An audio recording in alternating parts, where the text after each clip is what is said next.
Me, I am Navdeep Kaur.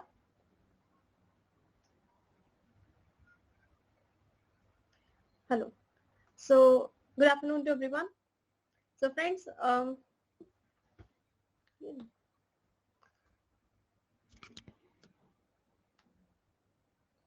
आज हम discuss करेंगे कम्युनिकेशन के प्रीवियस ईयर क्वेश्चन और थोड़े से डाउट क्लियरिंग क्लास भी करेंगे. ठीक है. हाँ जी. You have to text me, ऐसे नहीं मैं कह सकती. ठीक है. जितनों ने मेरे को टेक्स्ट किया था मैंने सबको कर दिया.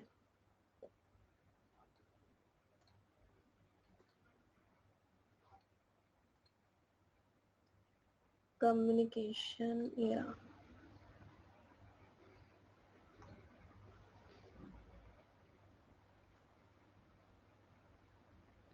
ठीक है. So friends, let us discuss. इस पर्टिकुलर पीडीएफ में आपको 2021 22 वाले सारे प्रीवियस क्वेश्चन मिल जाते हैं. ठीक है. सो फ्रेंड्स, पहले बस इतने से डाउट लेती हूँ मैं, क्योंकि आज भी डाउट क्लियरिंग क्लास साथ में लिखा हुआ है और कल भी है, तो इसलिए आधे आधे बांट लिए हमने. सो आपने क्वेश्चन पूछा है कि डिवाइस ड्राइवर क्या होता है. ठीक है. हिंदी में कंटेंट के लिए मेल किया था. हर स्लाइड के साथ हिंदी मीडियम है तो वही, ये जैसे इंग्लिश मीडियम स्लाइड है, हिंदी मीडियम आपको स्लाइड मिल गई ऐसे. ठीक है. बिल्कुल. अब ध्यान से देखिए, डिवाइस ड्राइवर क्या होता है. जो हम डिवाइस यूज करते हैं, अगर उसको फर्स्ट टाइम कंप्यूटर के साथ ऐड करते हैं, अटैच करते हैं, तो उसमें क्या होता है, हमें डिवाइस ड्राइवर इंस्टॉल करना पड़ता है, सो दैट कंप्यूटर को समझ में आए कि ये डिवाइस कैसे काम करता है. हाँ जी, प्लग इन करना पड़ता है उसको. आई समझ. वही होता है, सिंपल. मेटा कम्युनिकेशन मतलब कि जो हम कम्युनिकेट कर रहे हैं, कोई दूसरा पर्सन उसका डिफरेंट मीनिंग निकाल लेता है, तो उसको कहते हैं मेटा कम्युनिकेशन. ठीक है. प्रिया, अगर मेरे को मैसेज मिलेगा तो मैं देख लूंगी दोबारा से. जी. अभी ये समझ में आ गया. हो सकता है कि मैंने आपको कहा कि क्या कहा मैंने कि आप टाइम पे आया करो रोज. ठीक है. इसका मतलब आप कह सकते हो ना कि मैम हम रोज तो टाइम पे आते हैं, आप ऐसा अलग से क्यों बोल रहे हो आज. ठीक है. तो मिस कम्युनिकेशन भी हो जाता है. मेटा मीन समथिंग एक्स्ट्रा, हम मीनिंग निकाल लेते हैं उसका. लाइक आपके पेन टैब का एग्जाम्पल दिया था वैसे ही ना. हाँ, जैसे मैंने ये पेन टैब फर्स्ट टाइम लगाया तो इसके साथ मुझे इसका ड्राइवर इंस्टॉल करना पड़ा. ये जब विंडो मेरी न्यू इंस्टॉल हुई, उसमें भी उसके ड्राइवर पुराने नहीं रहे थे, तो मेरे को अब दोबारा से इंस्टॉल करना पड़ा ताकि ये सही से चल जाए. ठीक है. तो कोई भी नया डिवाइस बाहर से लगता है तो उसके साथ डिवाइस ड्राइवर होता है. ठीक है. आज मैं अच्छी नहीं लग रही. हाँ, तो यहाँ पे भी हम मेटा कम्युनिकेशन कर सकते हैं. अब मैंने इसका क्या बिगाड़ दिया जो मैं इसको अच्छी नहीं लग रही है ना. कर सकते हैं. अच्छा, इधर ध्यान दीजिए. बाकी ये क्वेश्चन तो देखो, अभी एक्सपेक्टेड, अभी प्रीवियस ये क्वेश्चन करेंगे तो उसके अंदर साथ में आ जाएंगे. टीचिंग एप्टीट्यूड, डिफरेंट मेमोरी, ये भी रिक्सन वाला समझा देती हूँ मैं. Human perception of noise level is linear. क्या ये सही है, बताओ. हाँ जी. नहीं भाई, बिल्कुल सही है. मेरी तबीयत को क्या हुआ. अपना जो वही ना, अपना मेटा कम्युनिकेशन, अपना थिंकिंग लेवल को सुधारो.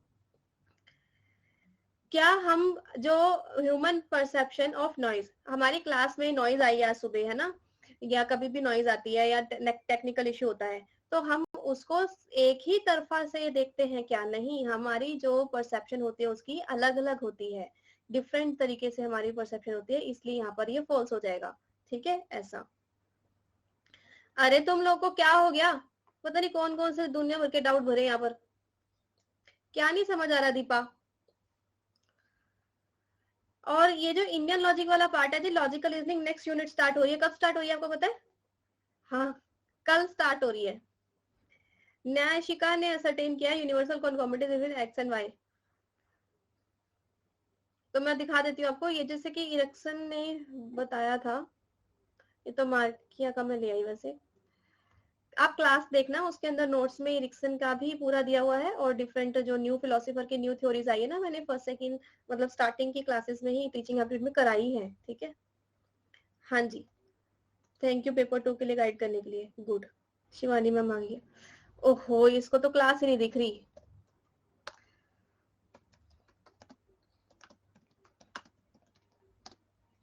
Model of teaching.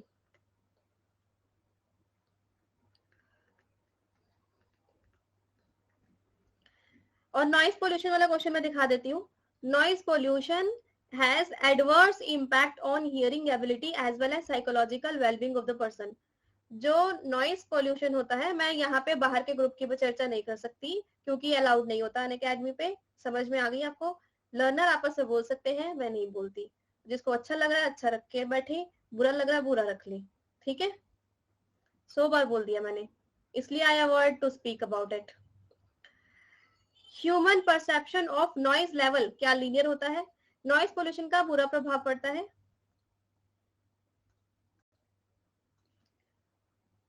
चला दिया.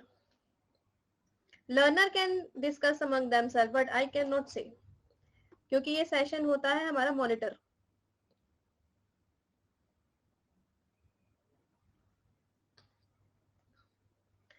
सिमरन, स्मृति, त्यागी, शिवानी, अंजलि.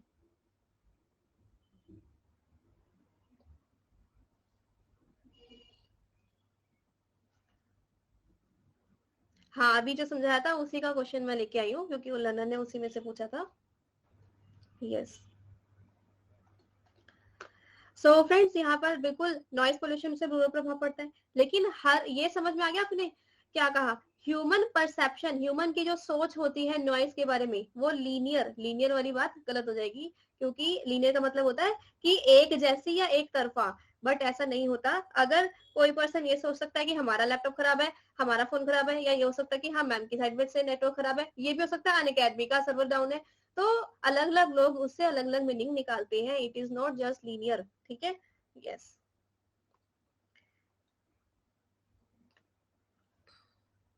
मे और मे नॉट बी लीनियर.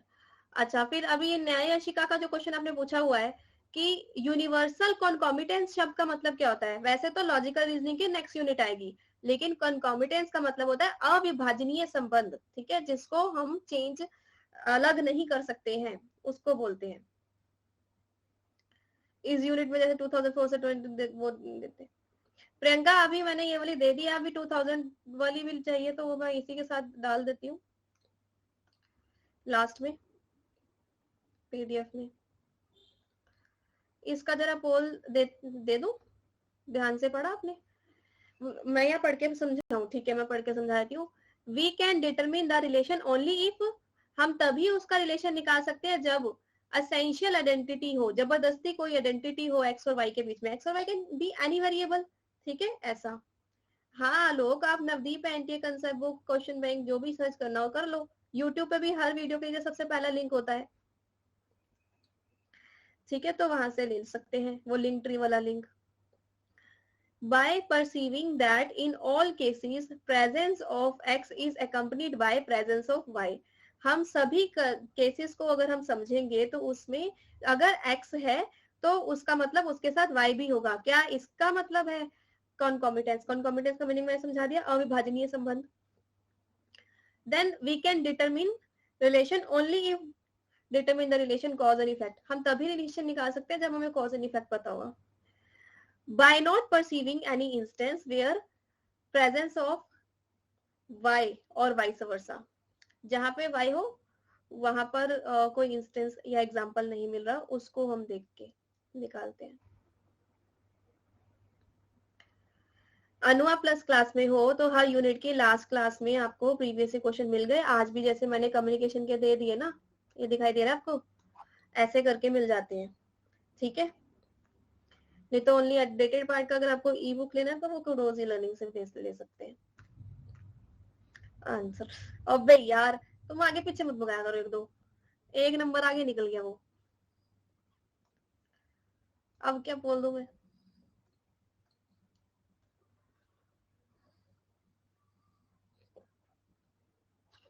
अब ये तो सरासर चीटिंग हो गई. देखो यहाँ पर रिलेशन अगर चेक करना है तो दो तरीके से चेक किया जा सकता है. एक तो ये कि अविभाजनीय संबंध है तो हर एक जगह पे जहाँ पे एक्स प्रेजेंट होगा वहां वाई प्रेजेंट होगा. और ये इस तरीके से कि जहाँ पे एक्स प्रेजेंट नहीं है वहां पे वाई भी प्रेजेंट नहीं होना चाहिए. इसका मतलब कि not perceiving any instance wire presence of Y and vice versa. समझे? दो तरीके से होता है ना. एब्सेंट केसेस में एब्सेंट होना चाहिए, प्रेजेंट केसेस में प्रेजेंट होना चाहिए, पॉजिटिव केसेस में और नेगेटिव केसेस में. समझे? तो इसलिए यहाँ पर बी और डी आएगा। अब समझ आ गई आपको? अच्छा, तो अभी यहाँ के डाउट खत्म हो गए, वहां पे रंजना ने डाउट की लाइन लगा दी है, तो वही देखते हैं क्या हो गया। अनीता थोड़ी सीधी कर दिया करो। कौन सा रिप्रेजेंट करता है 23 डेसिमल, है ना? बस इतना ही क्वेश्चन है, ठीक है। देखो 2 के टेबल पे 1 पे आता है 1 और 1 रिमाइंडर चला गया 22, 5 1 रिमाइंडर, 2 1 रिमाइंडर, 1 0 रिमाइंडर। नीचे से ऊपर करेंगे तो 0 1 1 1। इसमें क्या दिक्कत है अब बताओ? सही है? कुछ हो रहा है आंसर की? सही है। अच्छा, सीधा करके भी भेजा है?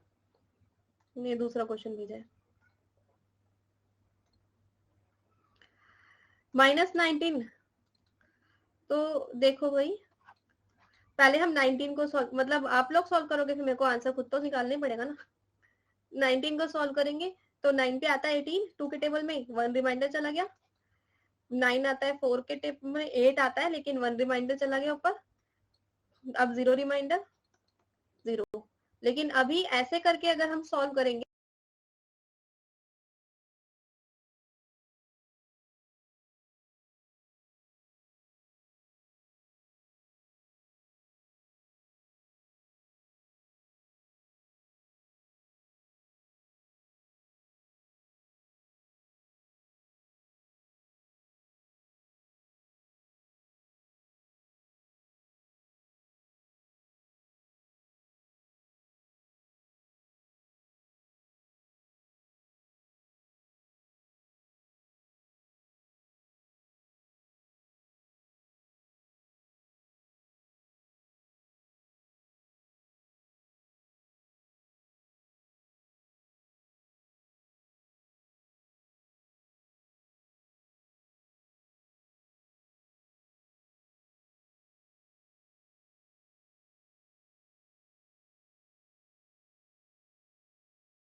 हेलो, हाँ, तो मेरा ओरिजिनल नेटवर्क चला गया, इसलिए मैं मोबाइल के हॉटस्पॉट से आई हूँ।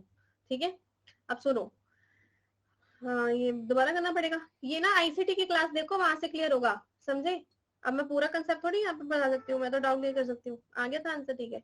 यहाँ पे 1 2 3 4 5 6 7 8 है, जबकि हमारा आ रहा है 1 2 3 4 5 6 7 8। ठीक है, वंस कॉम्प्लीमेंट करने के लिए हमें 0 की जगह 1, 1 की जगह 0 करना पड़ेगा।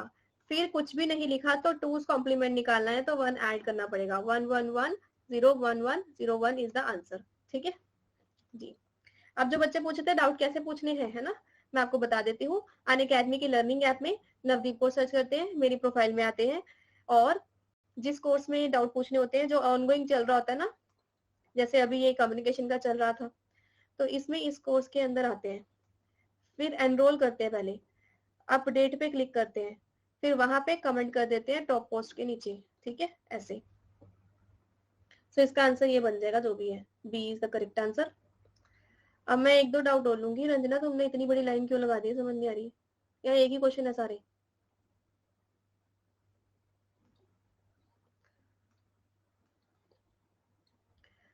Most important aspect of communication that is listening can be improved by. सुनना कैसे इम्प्रूव किया जा सकता है?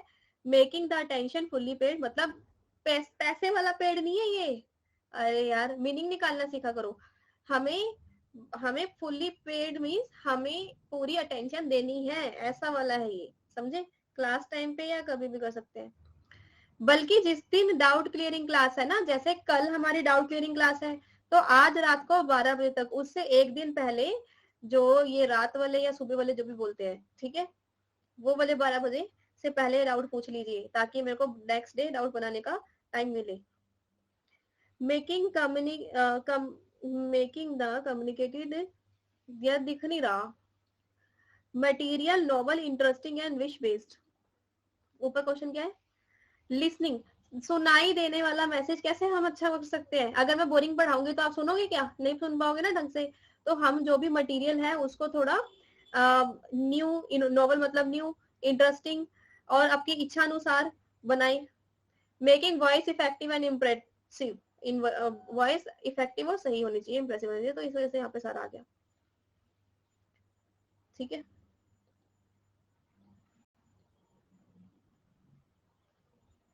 कल प्लस क्लास है, कल प्लस क्लास को क्या हुआ बताओ, है ना कल तो क्लास। अब इसमें क्या करना है, मैन बिफोर इज डेड, ये बहुत बड़ा क्वेश्चन है, समझाऊं? क्लास में समझाया हुआ है वैसे मैंने, अगर आपने पीडीएफ ली है तो उसमें समझाया है, रिपीट करो, अनिल की रिपीट की आदत। अरे इसमें क्या दिक्कत है बताओ। उसने कहा कि सुनने की शक्ति को कैसे इंप्रूव कर सकते हैं। अभी मैं बैरियर्स वाला सिखाऊंगी ना, लिसनिंग हैबिट भी सिखाऊंगी, तो समझ में आ जाएगा कि हमें लेसन इंटरेस्टिंग होना चाहिए और इफेक्टिव होना चाहिए, नेक्स्ट पर्सन के लिए वो इम्पोर्टेंट होना चाहिए, वैल्यूएबल होना चाहिए, जिसकी वजह से वो उसको सुनता है। ठीक है, अब इस क्वेश्चन को समझाऊं। देखो, a man before his death right his will, वो अपनी एक विल मतलब क्या होता है, वसीयत लिखता है। In it he mention that 3/5 of his wealth can be given to his son in law and daughter। ठीक है, तो जो टोटल उसकी वेल्थ है, मतलब पैसे हैं, उसका 3/5 दे दिया उन्होंने।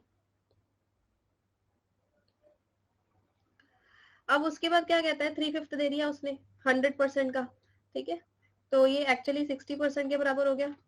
अगर हम देखेंगे तो 60% के बराबर उसने दे दिया।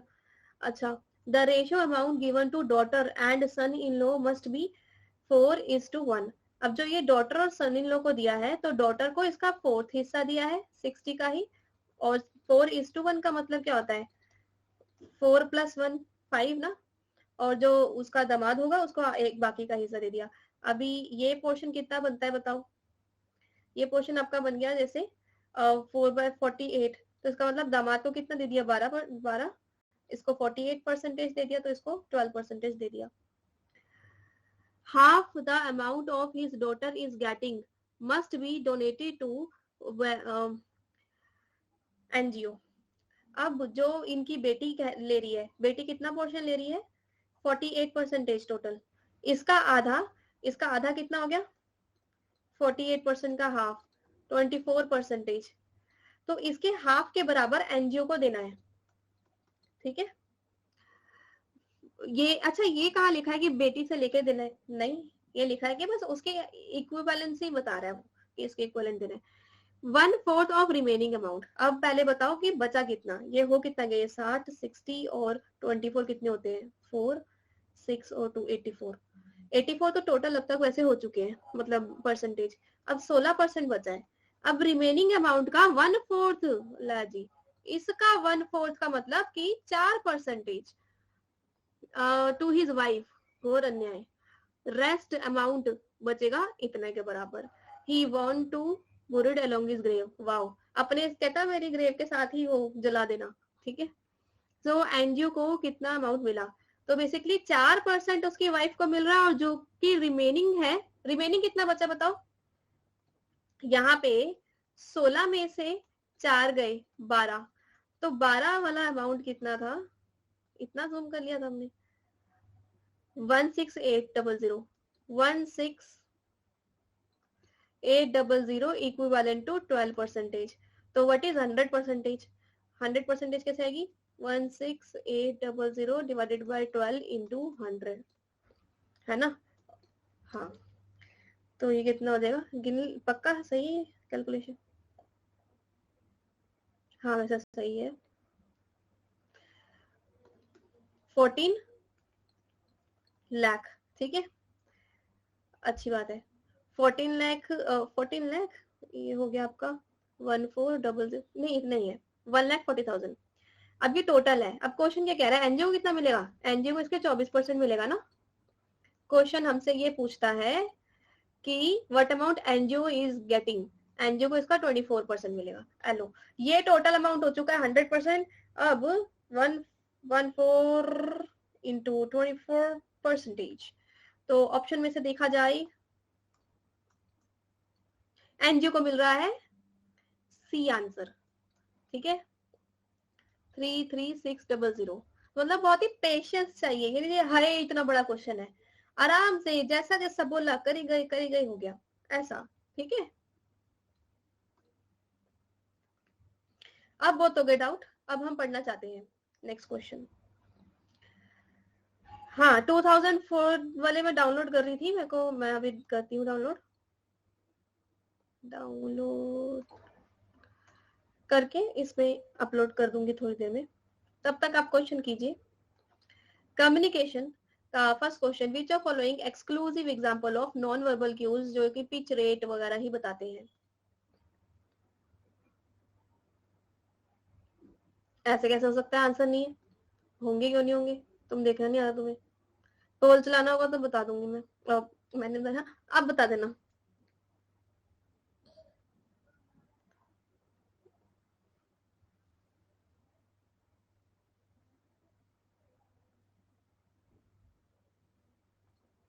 मोनिका क्या पूछ रही हो, हिस्टोरिकल कम्युनिकेशन दिया बहुत सारा, उसमें क्या पढ़ना है, सीक्वेंस की कम्युनिकेशन, हिस्टोरिकल कम्युनिकेशन नहीं, हिस्ट्री ऑफ कम्युनिकेशन बोलना भी था।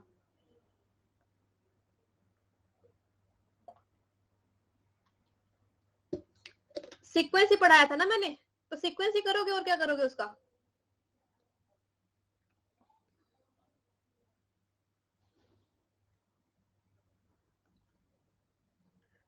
हाँ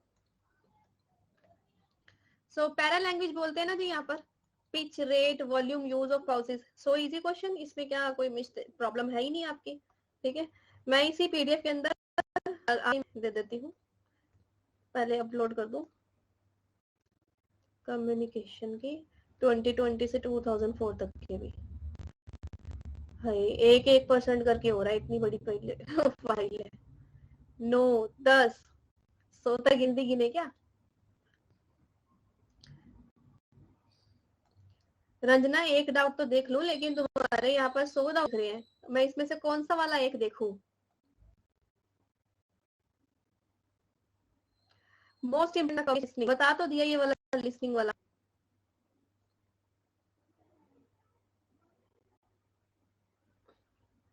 और रितु इसके लिए वर्जन और कन्वर्जन आना चाहिए, ठीक है, कि किसको वर्जन क्या, और एक पीडीएफ अपलोड हो रही है, होने दो। नेक्स्ट क्वेश्चन कहाँ से जाऊं, जब तुमने मुझे कहा पीडीएफ अपलोड करो, अब वो हो रही है, सुनाई नहीं देता।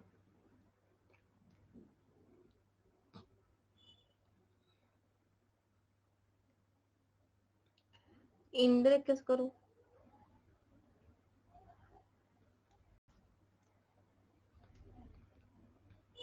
बात करने दे रहे हैं, रो रहे हैं ये, ना मैं बाहर जा सकती हूँ ना रुक सकती हूँ। अच्छा ये हॉटस्पॉट वाला इंटरनेट है, तभी स्लो आ रहा था। हो गई ये वाली पीडीएफ भी अपलोड।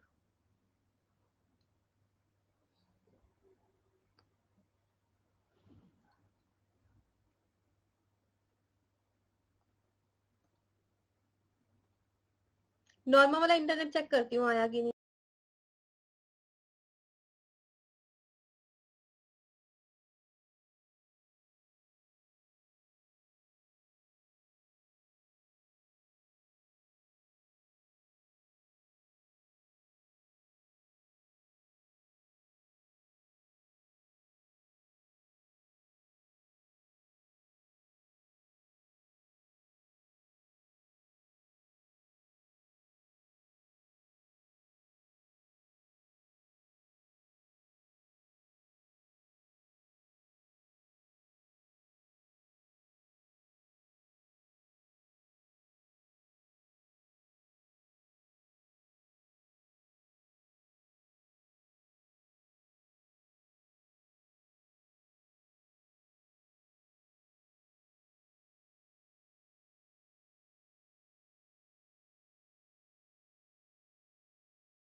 हाँ ठीक है, नॉर्मल वाला इंटरनेट अभी नहीं आया, 10 मिनट बाद आएगा कह रहे हैं, तो अभी मैंने हॉटस्पॉट ही चला लिया। So friends, which of following most effectively promoted by globalization among societies? इस पीडीएफ को फिर से डाउनलोड करना पड़ेगा, वो तो आपकी इच्छा, मत करो। मैं जबरदस्ती की। पिछले वाले में कंसेप्ट थे, इसमें एमसीक्यूज है। ठीक है, पीडीएफ कहाँ से मिलेगी? इसी कोर्स में, इसी क्लास में आके डाउनलोड पे क्लिक करना पड़ेगा।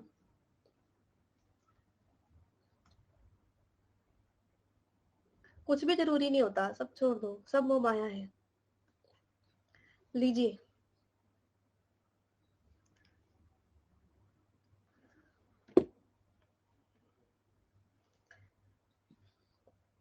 सनी, त्यागी, पमोली, सिमरन। हाँ, तुम्हारी इच्छा, मैं जबरदस्ती थोड़ी पकड़ लूंगी तुम्हें।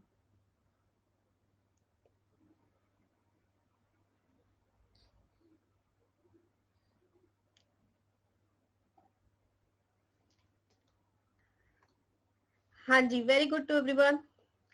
एनडी क्या होता है? Nicely done. Voice clear ma'am? अच्छी बात है। 3-4 पेपर 1 पर। सो फ्रेंड्स, अब समझते हैं। मोस्ट इफेक्टिवली ग्लोबलाइजेशन की वजह से क्या हुआ बताओ? अलग अलग कंट्री, अलग अलग कल्चर। मोनो का मतलब क्या होता है? Only one. रीजनल का मतलब क्या होता है? रीजन मतलब कि वो ज्योग्राफिकल होता है। ठीक है। हाँ मैम, कम्युनिकेशन सिलेबस पूरा हो गया? नो, कल आउटलाइनिंग क्लास है, उसमें आगे किया जाएगा, या आज अगर आप चाहते हैं तो आगे किया जाएगा। Next question.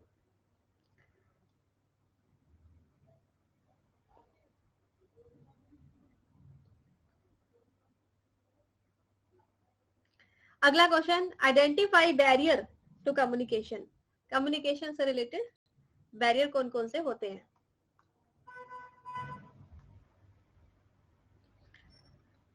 कल क्या डेट है? परसों। परसों 2 क्लास है ना आपके पेपर 1 की, आपको पता है? 28 को। हाँ, 5 PM भी आपकी पेपर 1 की क्लास रखी है कम्युनिकेशन की। यस, कल लॉजिकल रीजनिंग नया कोर्स स्टार्ट हो रहा है बीच में।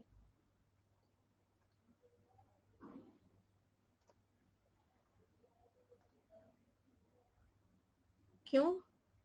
क्लास छोड़ दो? मेरा थोड़ी कुछ जाएगा, कैंसिल कर देती हूँ मैं, क्यों रखी। त्यागी, सिमरन, श्वेता, रितु, वर्णिका। यार मेरे से तो समझ नहीं आती, बच्चे कैसे कुछ क्वेश्चन पूछते हैं। क्लास क्यों रखी? बैरियर टू कम्युनिकेशन में क्या है? इसमें टाइम एंड डिस्टेंस, समय डिस्टेंस दोनों अलग अलग हो गए है ना।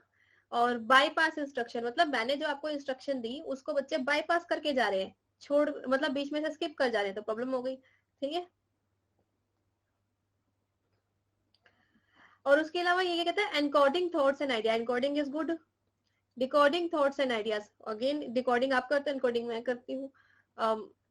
लॉजिकल सीक्वेंस में होना है, इसमें कोई खराबी नहीं है भाई। बाईपास कर जाना का मतलब क्या होता है कि बीच के लेवल्स को बाईपास, शॉर्टकट मार लेना। ठीक है, ऐसा। ये स्किप कर देना। पहले ना आप सारे डाउट ही पूछ लो, क्या क्या दिक्कतें हैं बताओ। क्वेश्चन तो होते रहेंगे जिंदगी भर। क्या हो गया? कल 2 to 4 PM क्लास है पेपर 1 की। Logical reasoning new course start हो रहा है। वो आपको प्लानर में इसलिए नहीं दिख रहा होगा क्योंकि वो एनरोल करना है। आप समझ में आई? तो आपको मेरी प्रोफाइल में आना होगा, एनटीयूजीसी नेट साइट पे जाना होगा, अपकमिंग के अंदर एनरोल में क्लिक करना होगा, और उसका लिंक भी मैं दे दूंगी। अभी दे दूं? कोई नहीं, अभी मेरा नेटवर्क सही नहीं आ रहा, इसलिए सही फिर स्टक हो जाएगा नहीं तो। एंड 5 to 7 में क्या है हमारा? पेपर 2 कॉमर्स की क्लास होगी। ये तो हो गई आपके 27th डेट की बात है ना। अब आपका मन कर रहा है 28 का भी बता दूं, तो 28 को भी पेपर 1 की क्लास 2 to 4 PM होगी एक लॉजिकल रीजनिंग में, और पेपर 1 की ही क्लास एक 5 to 7 PM भी होगी, वो कम्युनिकेशन की डाउट क्लियरिंग क्लास, लेकिन उसमें हम टॉपिक भी पढ़ाई करेंगे। अब और कुछ? अच्छा, ये भी डाउट था। कम्युनिकेशन बिल्कुल भी कंप्लीट नहीं हुआ। एक आज की क्लास है, आज आपकी इच्छा होगी पढ़ने की तो थोड़े क्वेश्चन करा के मैं कंसेप्ट समझा दूंगी, और एक अगली क्लास 28 को भी है, तो इस दिन भी मैं थोड़े डाउट लूंगी और कम्युनिकेशन के कंसेप्ट समझा दूंगी। 29 को जी आपकी छुट्टी है क्योंकि फ्राइडे है। और कुछ? आई एम सो काम नेचर। 30 और 31 की भी छुट्टी है क्योंकि लास्ट वर्किंग डे है, क्योंकि मेरे जितने भी आवर्स अनअकैडमी ने दिए थे पूरे हो गए। सो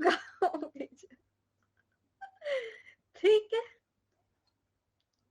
तब आप रिवीजन करेंगे, कुछ आपका छूट गया तो वो कर लेंगे, और कुछ अब पढ़ा दो। अब मैंने दुनिया भर के सारे डाउट ले लिए हैं, अब कृपया करके पढ़ लिया जाए। मतलब कितने टॉपिक,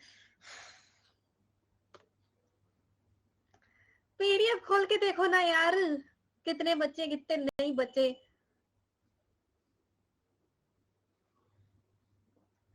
असर्शन एंड रीजन, अगला क्वेश्चन। जो मर्जी करो, बस पढ़ाने नहीं देना इसने, बाकी सब पूछते रहना है। अच्छा 31 का मंथ ही नहीं है, ये कब हुआ? अच्छा हाँ, फिर एक ही छुट्टी है भाई।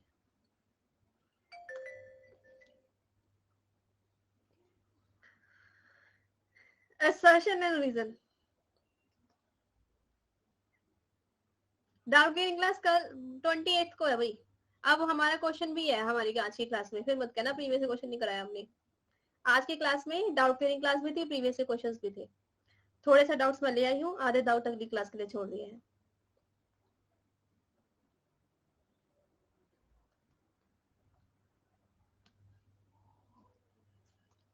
दे दू बोल।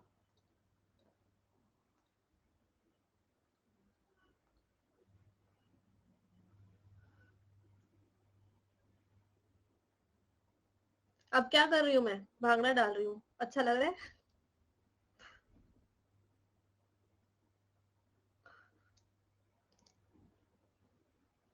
ठीक है,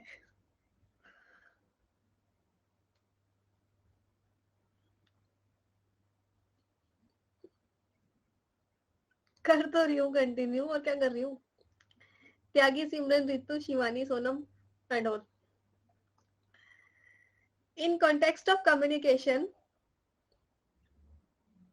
अच्छा, सो परसेप्शन कम्युनिकेशन का जो परसेप्चुअल का वो होता है ना प्रोसेस, इसे क्या हो रहा है। अच्छा, मेरे को ये मैसेज आ जा रहा है बस कि इतना इतना एमबी आपका यूज हो गया वो अनअकैडमी की क्लास के लिए।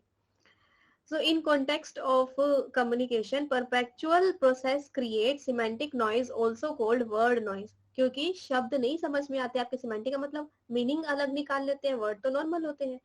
सो वेरियस मीनिंग, इधर कॉन्डेटिव और डिनोटेटिव, अलग अलग मीनिंग जो होते हैं, जो हमारे सिमेंटिक नॉइज में आते हैं, वो क्या होते हैं, या तो कॉनोटेटिव होते हैं या डिनोटेटिव होते हैं। आपको ये समझ में आ रही है कि सिमेंटिक नॉइज क्या होता है? सिमेंटिक नॉइज का मतलब सिमेंटिक बैरियर। वो कैसे आता है? जब हम समझ नहीं पाते। परसेप्शन का मतलब समझना। परसेप्शन मीन्स किसी चीज को अपने दिमाग में डालना, समझना, अंडरस्टैंड करना। जब हम किसी चीज को परसीव कर रहे हैं, समझ रहे हैं, क्लास भाई ध्यान से देखो। कॉनोटेटिव, पूजा आज पहली बार आई हूँ क्लास में, कल कॉनोटेटिव और डिनोटेटिव दोनों समझा दिए थे मैंने। डिनोटेटिव का मतलब होता है कि जो चीज जैसी उसको वैसे का वैसा ही समझना, जबकि कॉनोटेटिव में मीनिंग्स के साथ साथ उसकी बातें थोड़ी घुमा के या इमोशंस या फीलिंग को ऐड किया जाता है। ठीक है, जैसे चाइल्ड का चाइल्डिश। लो जी, upward downward horizontal grapevine को मैच करो। Very good.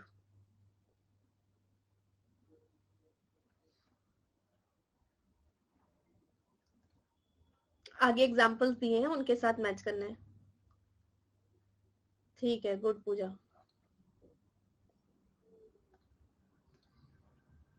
बेटी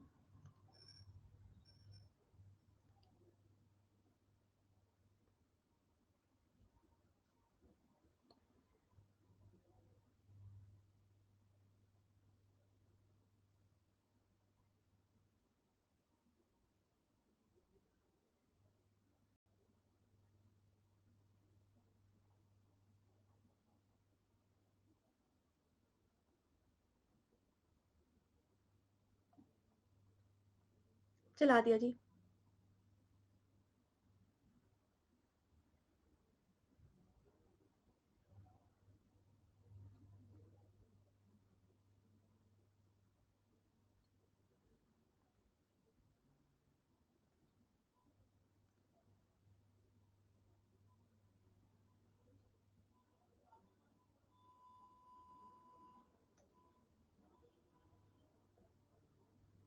हाँ,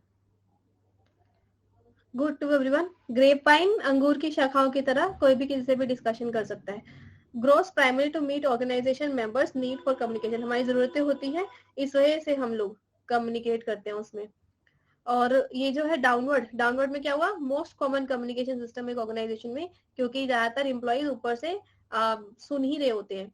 अपवर्ड कम्युनिकेशन क्या होता है, प्रोवाइड मैनेजमेंट विद, कितना इजी था, फीडबैक। हाँ, फीडबैक दोगे तो अपवर्ड जाएगा ना कम्युनिकेशन फिर। देन हॉरिजॉन्टल, सेम लेवल के लोग हो गए, कोऑर्डिनेट करेंगे आपस में, कोऑर्डिनेट करेंगे, तो इससे हो गया। नेक्स्ट स्टेटमेंट कहता है appropriate word choice is an essential of effective oral communication, हमें सही ढंग से शब्द को चूज करना चाहिए, बहुत जरूरी है।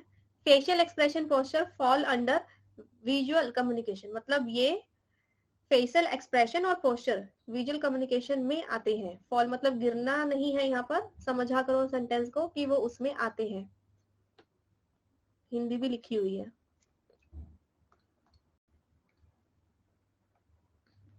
लीजिए,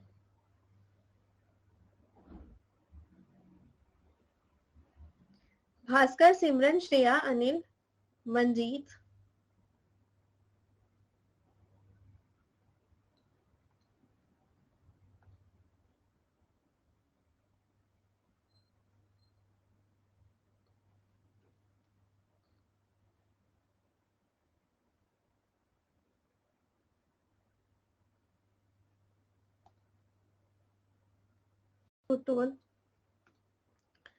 ये बात तो बिल्कुल सिंपल सीधी सा क्वेश्चन था। ये लास्ट क्वेश्चन में क्या हो गया बताओ।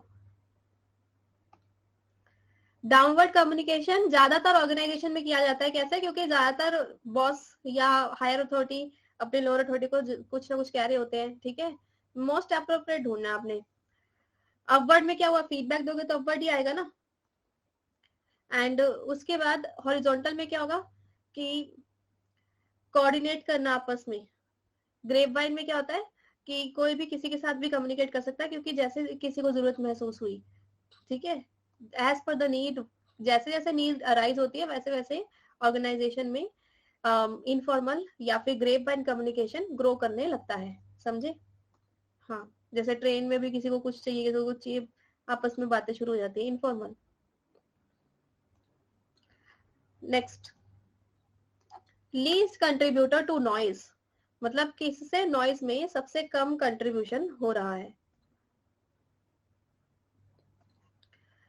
Least contribution to noise in communication system by audience is, audience के द्वारा।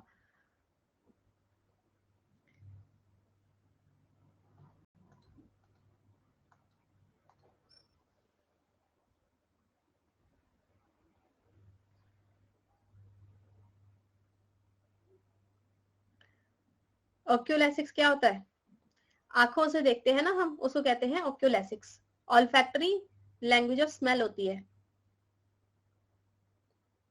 एक्चुअली ये क्वेश्चन जो मैंने बीच में परसेप्शन वाला एक चार्ट आपको बताया था ना, ये कहीं ना कहीं उससे आया है। और ये क्या कहता है, हॉरिजॉन्टल में गॉसिप भी आ जाता है ना। अगर आप गॉसिप की बात करोगे तो फिर वो इनफॉर्मल में आ जाएगा, ठीक है, गप्पे मारनी है तो वो ग्रेप वाइन में आ जाएगा फिर, अगर ऑप्शन गिवन है ग्रेप वाइन का तो।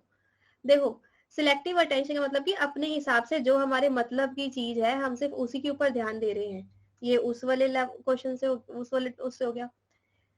कई बार सिलेक्टिव अटेंशन आपकी अच्छी भी होती है, ठीक है, कि जैसे मान लो बाहर शोर आ रहा है, यहाँ पर हम क्लास में ध्यान दे रहे हैं तो हम सिलेक्टिव अटेंशन दे रहे हैं, दैट इज ऑल्सो साइड।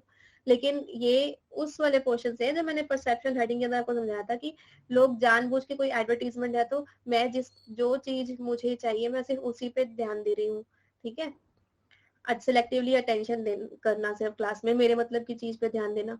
अब जैसे यहाँ पर मन्नी है, कौन है, बार बार पूछा जा रहा है कि मैम नया वाला टॉपिक नहीं कराओगे आप।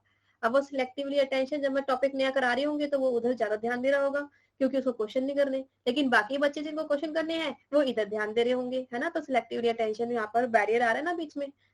अब क्या हो रहा है, रिटेंशन, सिलेक्टिवली रिटेन, हम जानबूझ के कुछ ही चीजें अपने दिमाग में रखते हैं जिन चीजों के बारे में हमें याद रखना होता है, जो हमारी अच्छी चीज होती है, जो हमें लगता है कि ये मेरे लिए सही है, ठीक है, उसी को रिवाइज करते हैं या रिमाइंड करते हैं। परसेप्शन सिलेक्टिवली, की सिलेक्टिवली हम अपने हिसाब से चीजों के मीनिंग निकालते हैं, क्योंकि ये कैसे आता है, आपकी खुद की जो परसेप्शन होती है, सोच होती है, पास्ट एक्सपीरियंस होते हैं। एक नॉर्मल सी स्टोरी सबको सुना दो, कोई पर्सन उसका कुछ मीनिंग निकालेगा, कोई कुछ, क्योंकि वो हमारी लेवल पे इस तरीके से आता है। सिलेक्टिव इंटेंशन का मतलब क्या है कि आपकी इच्छा क्या है, इरादा क्या है, ठीक है। तो मेनली जो कम्युनिकेशन के अंदर ऑडियंस के द्वारा इच्छा नहीं, वैसे कम्युनिकेटर डिसाइड करता है कि उसने क्या पढ़ाना है या उसने क्या बताना है, ठीक है। अब ऑडियंस तो उसको पसंद आएगा, अटेंशन देगी, नहीं आएगा तो भगा देगी। डिस्टॉर्शन में बताया था मैंने, सिलेक्टिवली डिस्टॉर्ट करना है ना, तो वो वाला याद है आपको, परसेप्शन के अंदर selectively attention, retention and distortion, in points के बारे में बताया था मैंने। तो इसने ऑडियंस की साइड का पूछा है। हाँ जी, समझ नहीं आया कि परसेप्शन क्यों नहीं। अरे परसेप्शन सिलेक्टिवली का मतलब अपने हिसाब से मतलब निकालना, और यहाँ पर बैरियर होता है, नॉइज का मतलब यहाँ पर बैरियर है, और उसने आपसे पूछा है कि किसमें बैरियर कम होगा, तो मतलब इसमें पॉजिटिव पॉइंट पूछा गया है। और यहाँ पर ऑडियंस इंटेंशन नहीं देखेगी कि मेरे को क्या सुनना है क्या नहीं, अब वहां तो कम्युनिकेटर डिसाइड करेगा ना उसने ऑडियंस को क्या बढ़ाना है या क्या सुनाना है, उसका इंटेंशन, उसकी इच्छा होगी वो क्या करा रहा होगा। ऑडियंस की क्या होगा, ऑडियंस की साइड से वो या तो उसको सुनेगा या तो नहीं, या तो उसको उसके बाद भी रिकॉल करता रहेगा और अपने हिसाब से परसीव करेगा। तो ये सारी चीजें कहीं ना कहीं फिर आपको बैरियर भी लगाए थे कि आप अपने हिसाब से आंसर निकाल रहे हो। क्वेश्चन के अकॉर्डिंग हमने इसको समझना है। इफेक्टिव कम्युनिकेशन कौन होता है, ये वैसे मैंने फ्री वाली क्लास में करा दिया था, तो मैं थोड़ा बीच में से ले लेती हूँ क्वेश्चन, ठीक है, बीच वाले, क्योंकि आपको सारी क्लासेस लेनी चाहिए, अपने आप सारे क्वेश्चन हो जाते हैं। थोड़ा आगे चलते हैं। When attitude of communication toward self is positive, but toward other is negative, तो इसको क्या बोलोगे, अपने लिए पॉजिटिव है, दूसरों के लिए नेगेटिव है, तो ये कौन हो गया।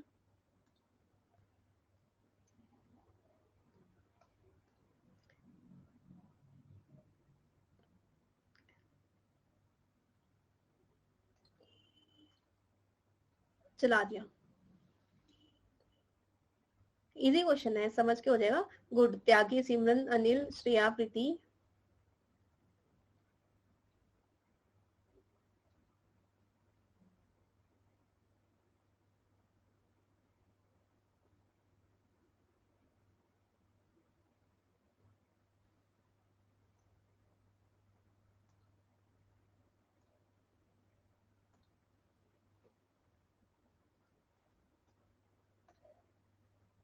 ये ईगो सेंट्रिक है, सेल्फ सेंट्रिक है, तो ये क्या है, सेल्फ कंसीव, मैं करने वाला सेल्फ सेंट्रिक है। Lacking in self confidence, self confidence को ओवर हुआ है, मैं ही पॉजिटिव हूँ। कम्युनिकेटिंग विदाउट कॉन्फिडेंस, ये आई वाला है। सोसाइटी इंपॉर्टेंट रोल प्ले करती है कम्युनिकेशन प्रोसेस के लिए। Communication is concern with production, distribution, formation of public knowledge in the society.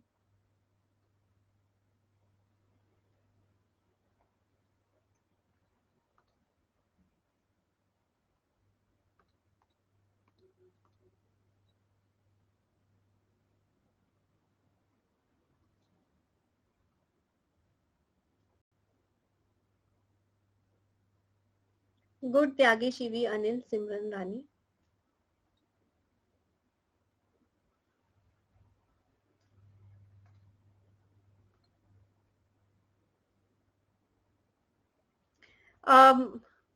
मधु, अगर किसी क्वेश्चन पे परसेंटेज लिखा है तो इसका मतलब क्या हो गया, मैंने वहां पर नीचे एक्सप्लेन किया हुआ है ना आपको, percentage, marks awarded to all, इसका मतलब कि एनटीए ने इसके मार्क्स सबको दिए हैं, इसका मतलब ये क्वेश्चन में कोई गलती है। आगे समझ, ये मैंने नीचे लिखा भी तो हुआ है भाई, percentage marks awarded to all by NTA.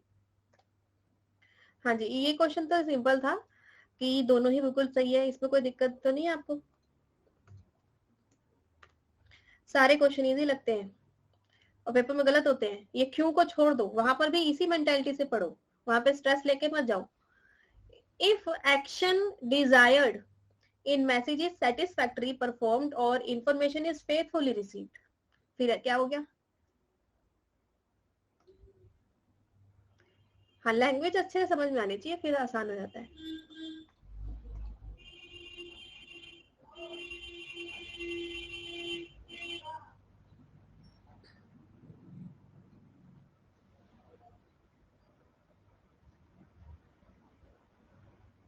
मैंने गलत तो नहीं लगा दिया? नहीं, मैंने तो ठीक लगाया। सही है, मीनिंग समझो। कौन जीता? शिवानी, नासरिन, दशानन, अंकी, रितु, मधु एंड ऑल। अब सुनो, यहाँ पे जब मैंने आपको मैसेज भेजा और मैसेज मैं सेटिस्फाई हो गई, आप भी सेटिस्फाई हो गए, ठीक है, इंफॉर्मेशन फेथफुली रिसीव हो गई, तो काम खत्म हुआ कि नहीं? तो इसका मतलब कम्युनिकेशन की जो लूप है, लूप का मतलब होता है कड़ी, वो क्लोज हो चुकी है। इसका मतलब कि ये कम्युनिकेशन अपने आप में कंप्लीट हो गया, ठीक है। अब जस्ट बिगिन तो नहीं हुआ, यहाँ पर रुक जाओ, अभी स्मूथ का भी नहीं पता चल रहा, व्हाई नॉट सक्सेसफुल। अब यहाँ ये कहाँ लिखा है कि इससे कोई आपका इंटेंशन पूरा, ये जस्ट कि उसने ऐसा नहीं लिखा कि सक्सेस हो गया, अच्छा हुआ कि बुरा हुआ, उसने ये कहा लिखा है, उसने सिर्फ इतना लिखा है कि जो भी आप इंफॉर्मेशन देना चाहते हैं वो इंफॉर्मेशन उसको मिल गई, बस। समझे? पार्टी दे दो। अच्छा, ये एक तरीके से कम्युनिकेशन का प्रॉपर प्रोसेस है। लूप का मतलब होता है एक पॉइंट से दूसरे पॉइंट तक पहुंचना, तो वो कंप्लीट हुआ है, वो कवर हुआ है। फीडबैक नहीं आया तभी नॉट सक्सेसफुल। हाँ, हो सकता है फीडबैक नहीं आया, अरे सक्सेसफुल तो तब होगा ना जब मैं जो इंटेंशन है, जो मैं करवाना चाहती हूँ अगले बंदे से, उसने वही परफॉर्म किया है, तब होगा फीडबैक, ठीक है, सॉरी, तब होगा successful. If what I want, next person ने भी वही किया है, पर्पस फुलफिल हुआ। अरे वो तो लीनियर कम्युनिकेशन में भी हो ही जाता है कि एक पर्सन बस ये देख ले कि मैंने जो कहा वो उसका इफेक्ट आ गया कि नहीं, तो यहाँ पर भी लूप खत्म हो गया। समझे? वही तो समझना है आपको, क्योंकि अगर आपने के ऊपर वही प्रभाव आ गया, इसका मतलब कि जो भी उसकी इंफॉर्मेशन थी वो सक्सेसफुली अगले बंदे तक पहुंच गई, फिर भी आपका लूप खत्म हो गया, ठीक है। लूप मतलब कि कड़ी कंप्लीट हो गई। इट डजंट मीन कि हमें फीडबैक आया है कि नहीं आया है, उसका सक्सेस हुआ है कि बैड इफेक्ट हुआ है, वो नहीं। इसने सिर्फ इतना बोला है जो हम इंफॉर्मेशन देना चाहते थे वो इंफॉर्मेशन अगले तक पहुंच गई, यहाँ तक का उसका प्रोसेस है सिर्फ। अब नेक्स्ट क्वेश्चन देखते हैं।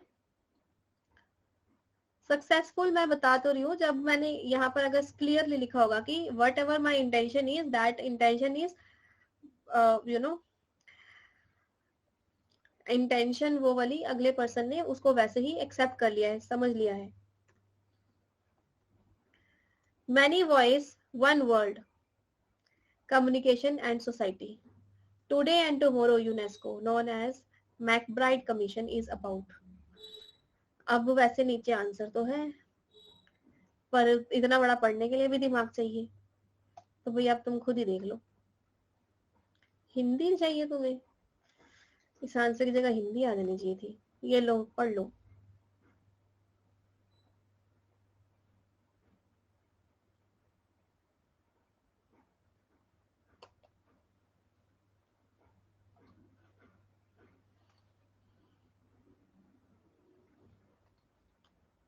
एटीन है ना क्वेश्चन नंबर?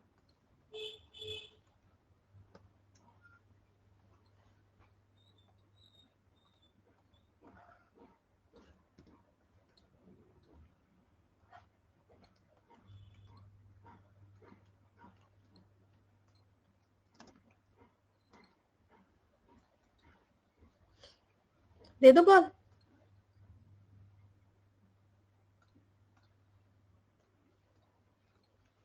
लीजिए,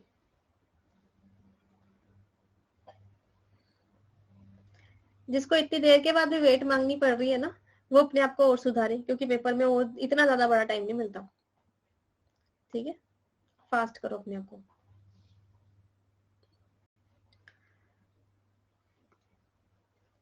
चंदन, Barkha, Rakhi, Ananya, Ritu.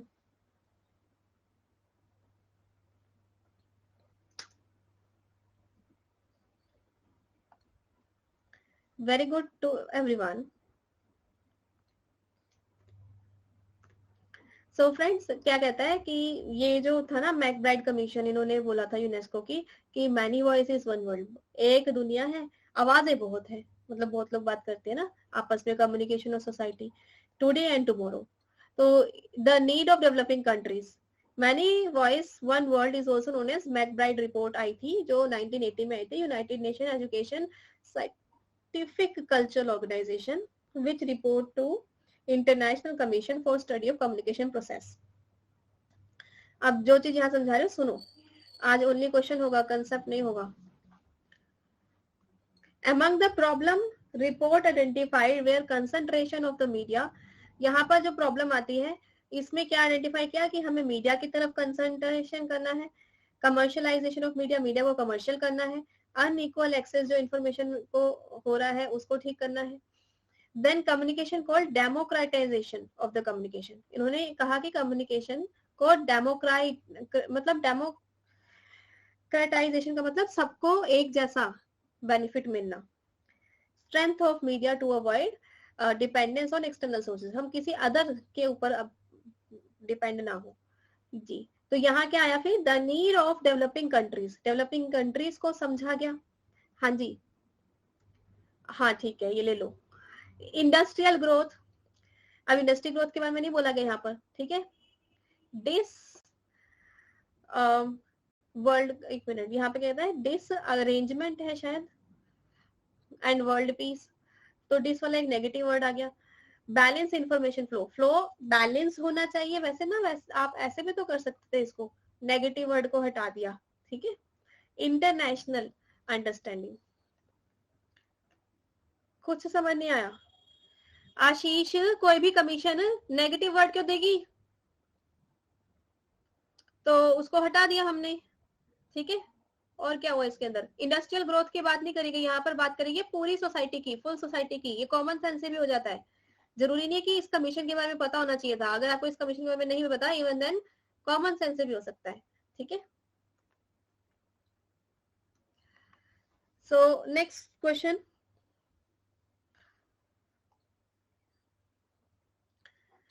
assertion and reason. Those who receive message and get themselves influenced by them in process are designed as audience. जो मैसेज को रिसीव करते हैं और वो उसके साथ इन्फ्लुएंस होते हैं, तो उसको आर डेजिग्नेटेड एज ऑडियंस। तो क्या इसको हिंदी लिखी तो ये है, क्या उसको ऑडियंस बोलते हैं? इंडिविजुअल और मैनी हु लिसन, जो सुनते हैं, जो देखते हैं, जो पढ़ते हैं मैसेज, उसको भी ऑडियंस बोलते हैं। क्या ऑडियंस की डेफिनेशन सही है यहाँ पर?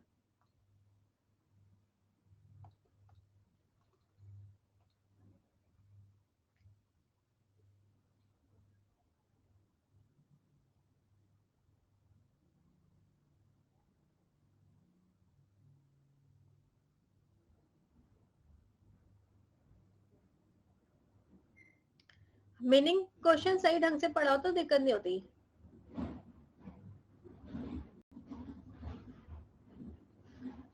गुड।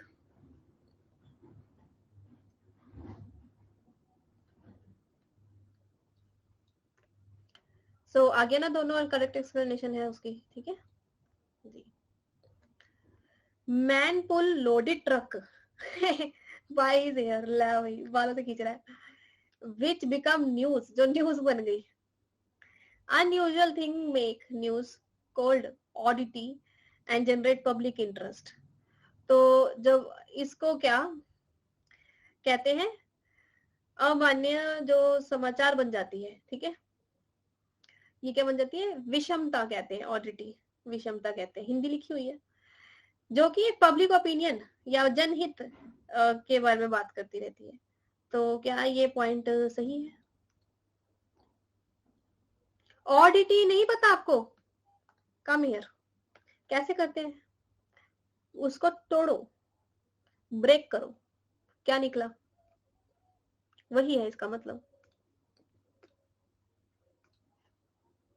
ऑड, मतलब कि ऐसी अजीबोगरीब न्यूज़ेस जो है उसमें ऑडनेस होती है।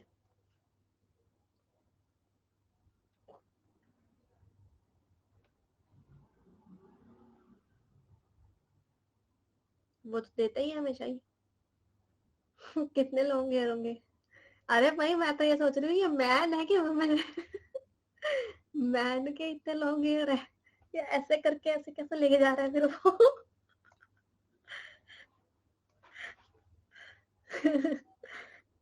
अच्छा देखते हो। तो ये क्या है ना, थोड़ा सा अलग सी खबर बन जाती है जो पब्लिक इंटरेस्ट जगाती है, ये कह रहा है वो, सही बात है। कहानी दे दी पकड़ के, जो मनगढ़ंत है। Which of following is example of physical barrier to communication?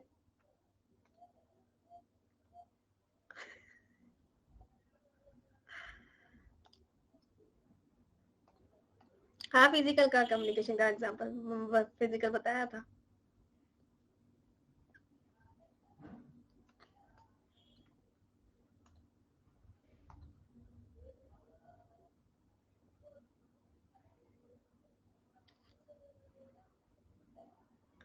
तुम बहुत डेयरिंग हो गोलू, इतने डेयरिंग तो मैंने देखे नहीं आज तक। वैको क्या है? करवाया हुआ है कि नहीं मैंने आपको? यहाँ पे नहीं है, कहीं और दिया है?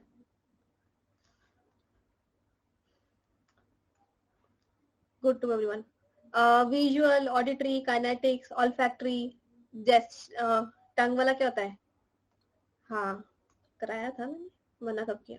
क्लास भी देखो साथ में, बुक में है तो। नहीं समझ आया मतलब, अभी भी समझ नहीं आया? गस्टेटरी, हाँ।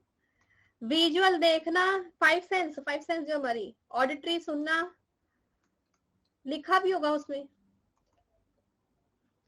यहाँ फिजिकल में क्या होता है, हमारी फिजिकल बॉडी में कोई दिक्कत है, समझे? तो ill health, health ill health हो गया। वाई डू वी कम्युनिकेट, हम कम्युनिकेट करते ही क्यों है?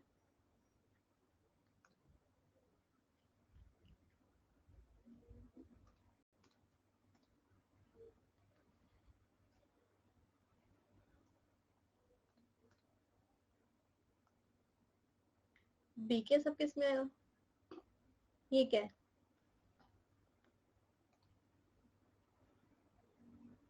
बाकी, अच्छा।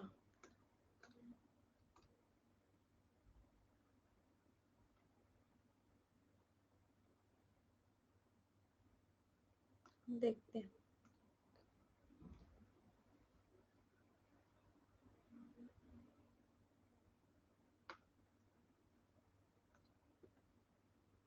सिमरन, Shivi, Ritu, Parna, Shreya and all.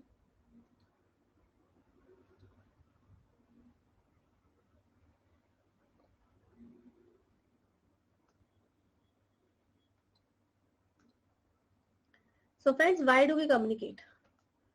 For social interaction के लिए कम्युनिकेट करते हैं एक दूसरे के साथ। फॉर हैप्पीनेस, सिर्फ खुशी के लिए, मतलब या फिर वैसे कम्युनिकेट करने का मकसद क्या होता है? ये तो आपकी इमोशन होता है, खुशी इज इमोशन। यहाँ पर मैसेज समझ आए और एक्सपीरियंस शेयर करना, टू मेक कॉमन। कम्युनिकेशन का लिटरल मीनिंग क्या है?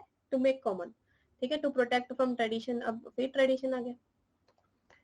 बाकी देखो यहाँ पर कल्चरल डिस्पैरिटी फिजिकल में नहीं आता, इंटेंशन आपकी उसमें आती है, आपकी इच्छा, आपकी पर्सनालिटी। वर्बलिज्म तो वर्ड्स होते हैं, इसमें कोई इशू नहीं है। Cultural disparity is inherent in the, हाँ साइकोलॉजिकल में आता है, यस ये आता है आपका साइकोलॉजिकल में इंटेंशन। कल्चरल डिस्पैरिटी आपका जो ज्योग्राफिकल डिफरेंसेस होते हैं, या फिर साइकोलॉजिकली कह सकते हो। मास, इंट्रा ग्रुप एंड इंटरपर्सनल। ई क्यों नहीं? ट्रेडिशन के लिए क्यों नहीं?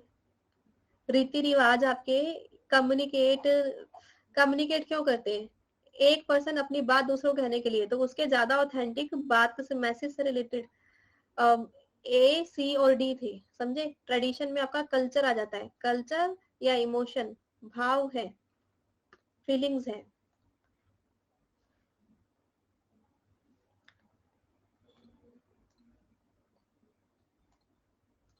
हो जाएगा तो बताना।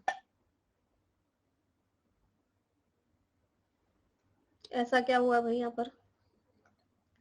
चला दिया मैंने। अच्छा यूट्यूब पे क्लिप लगाई, अच्छा जी।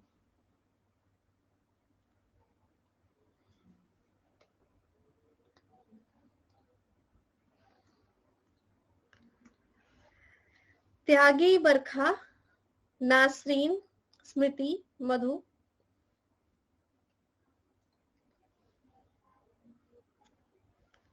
Good to everyone. Mass communication का मतलब होता है कि मैकेनिकल क्यों, क्योंकि यहाँ पे चैनल होना जरूरी है ना, इसलिए मैकेनिकल। इंट्रा कम्युनिकेशन में क्या आता है, कम्युनिकेशन अपने आप से, ये तो बहुत इजी था। ग्रुप कम्युनिकेशन क्लासरूम वाला हो गया, classroom teaching. Interpersonal corridor discussion, मतलब हम कहीं जाके एक दूसरे से बातें करने लग गए, ऐसा। So when communication, classroom communication, teachers show ability of creativity, correlation and analysis. अरे तुम लोग पढ़ लो।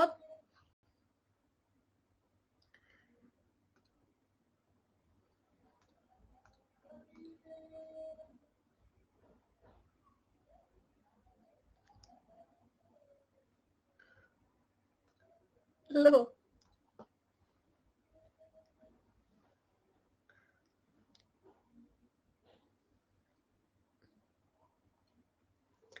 श्रेया, रानी, बरखा, स्मृति, राखी।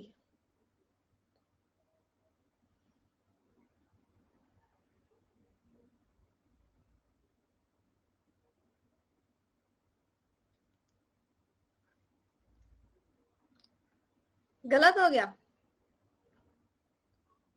जब हम क्लासरूम में कम्युनिकेट करते हैं, a teacher shows ability of creativity, ये क्रिएटिविटी, क्रिएशन या फिर एनालिसिस। ये क्रिएटिविटी कहाँ से आती है, हमारी थिंकिंग से आती है ना। क्रिएटिव थिंकिंग बोलते कि नहीं बोलते, बताओ। एक्सप्रेशन, ये शक्ल से आती है, हंस रहा है, इससे आती है क्रिएटिविटी। मीडिया यूटिलाइजेशन, मतलब मैंने यूट्यूब पे आई तो मेरी क्रिएटिविटी होएगी, ऑफलाइन पढ़ाया तो नहीं होएगी। ह्यूमन स्किल होती है, हमारा काम जो होता है कि हम क्या क्या स्किल्स आती है। यहाँ पे थिंकिंग स्किल मतलब सोच, जो पर्सन ज्यादा अच्छे से सोच। अरे ये वाला टॉपिक तो मैंने वहां पे भी कराया है, जिससे मैंने अपनी फोटो बनाई थी, ठीक है। अब उसमें मैंने ये कहा था, जो पर्सन कहाँ देखता है, तब वो राइट साइड पे देखता है तो वो क्रिएटिविटी यूज करता है। आई ऑक्यूलेसिक्स में सिखाया था मैंने, समझे। और जो दूसरी साइड देखता है तो वो सिर्फ और सिर्फ याद करी हुई चीजें बताता है। तो उस साइड पे देखता है तो क्रिएटिविटी यूज कैसे करता है, थिंकिंग से। ये भी बताया था मैंने कि वो सोच सोच के बोल रहा होता है, तो मतलब वो क्रिएटिविटी यूज कर रहा होता है। This is the concept.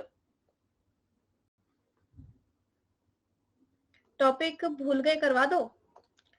Video पड़ी हुई है ना अनअकैडमी पे, रिवाइज करो, जो 100 बार करो। वीडियो कुछ कहती थोड़ी है। Effective communication description, left side वाले को रिमेम्बर होता है।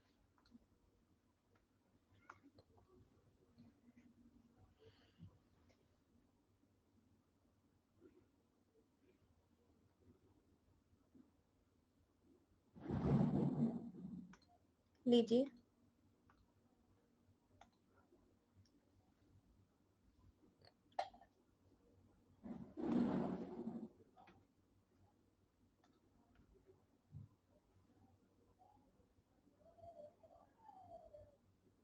ये कम्युनिकेशन का क्वेश्चन है, टीचिंग एप्टीट्यूड का है। Students socio-economically disadvantaged background require following support to in order to make successful turn.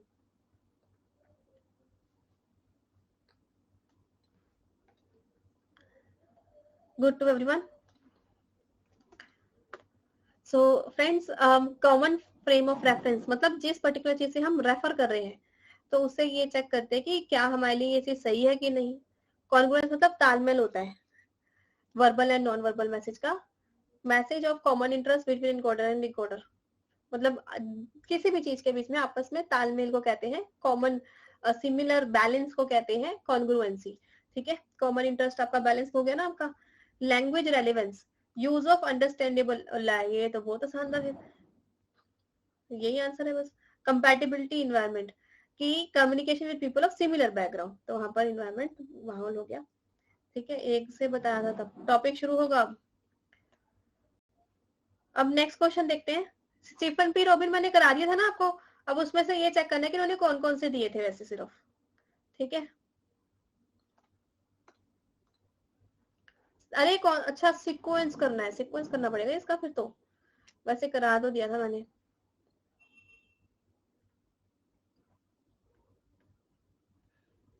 कीर्ति मैंने आज कुछ डाउट लिए हैं जो बच्चों ने पहले पूछे थे, थोड़े डाउट क्लियरिंग क्लास इसमें और भी बची है, तो मैंने आधे आधे डिवाइड कर लिए जो अगली क्लास में आएंगी।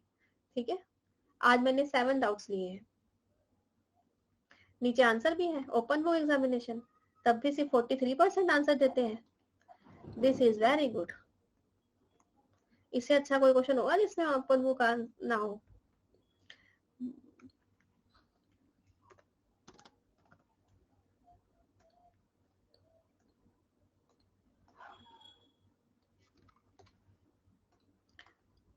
अगली बार के लिए मैंने हटा दिया है।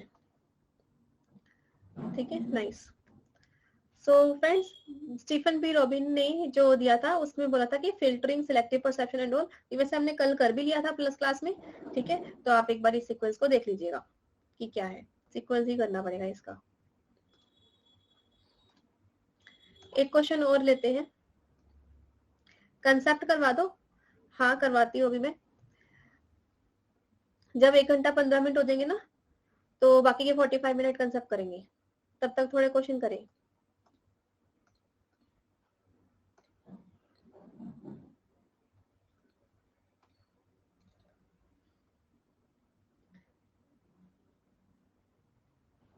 एक मतलब 1 घंटा 15 मिनट आपके इसके हिसाब से नहीं, मेरे हिसाब से जो ऊपर टाइम आ रहा था उसके हिसाब से 6 मिनट हो रहे हैं। 6 मिनट्स और क्वेश्चन कर लो जितने कर सकते हो।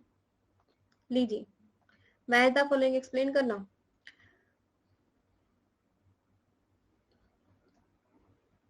अभी करती हूँ। सनी, वर्णिका, श्रेया, मंजीत, बरखा, ये क्या बनाया तुमने? ओपन ढक्कन।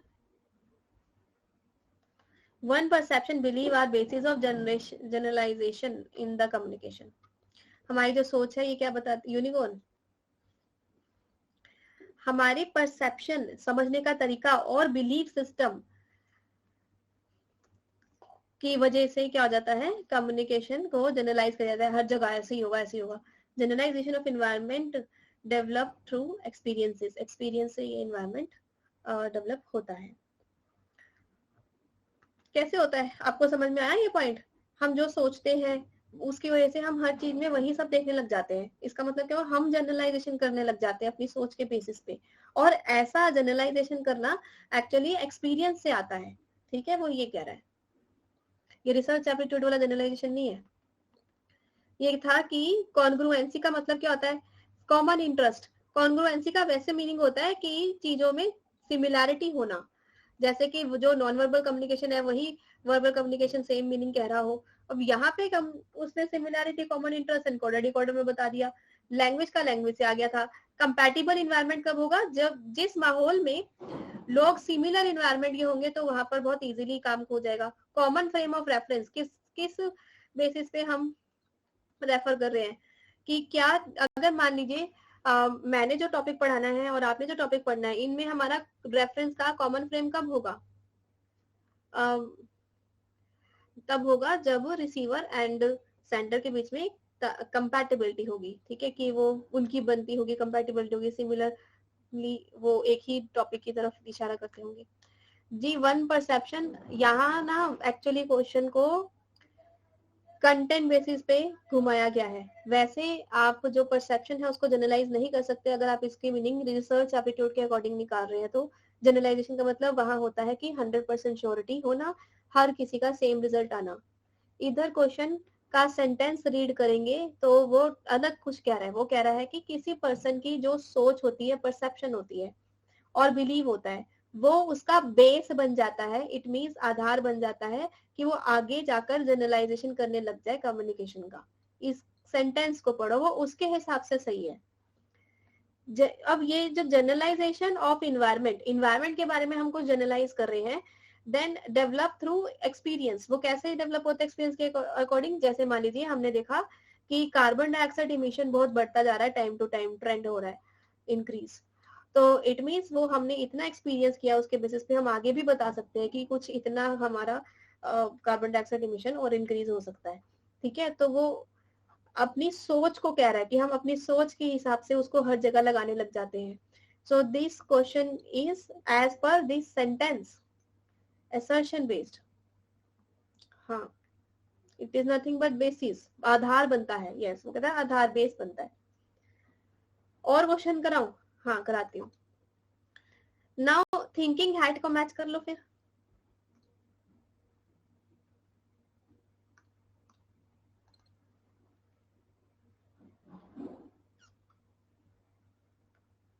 लीजिए। अच्छा, सारी शिफ्ट है इसमें।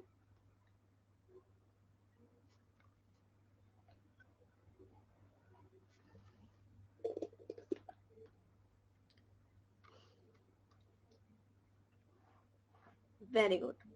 काला कोट कौन पहनता है? ऐसे ऐसे करके बना हुआ था ना उसमें।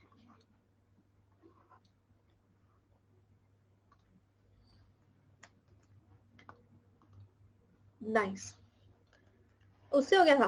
बहुत अच्छे। व्हाइट हैट शांति का प्रतीक है। व्हाइट हैट डाटा, हाँ वो सिर्फ व्हाइट हैट दूसरा था वो। व्हाइट हैट जस्ट फैक्ट वाला, बहुत इजी, इसमें क्या दिक्कत है। रेड की वजह से क्या आता है? इंट्यूशन, इमोशन, इमोशन भी पढ़ा तो हुआ सारा कुछ। चलो नेक्स्ट करेंगे अब। Find out sequence effective communication as listed Cutlip et al। Cutlip ने क्या किया था? बताओ बताओ, ये तो हमने पढ़ा हुआ है। ओले, इसकी भी सीक्वेंस दे दिया पकड़ के। एनडीए भी ना, हद ही करता है। अब बच्चे मुझसे पूछते हैं मैम ये करना पड़ेगा। अब पड़ेगा कहते हैं तो मेरे को भी आ जाता है, हाय रहने तो कोई नहीं। लेकिन क्वेश्चन है तो पूछ लिया आपसे सीक्वेंस, और कुछ पड़ेगा, पढ़ना पड़ेगा।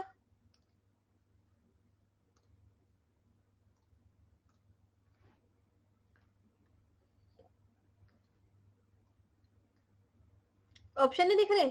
अरे ये तो रहे ऑप्शन। स्मोक करिए तो मैं लगा रही है स्क्रीन।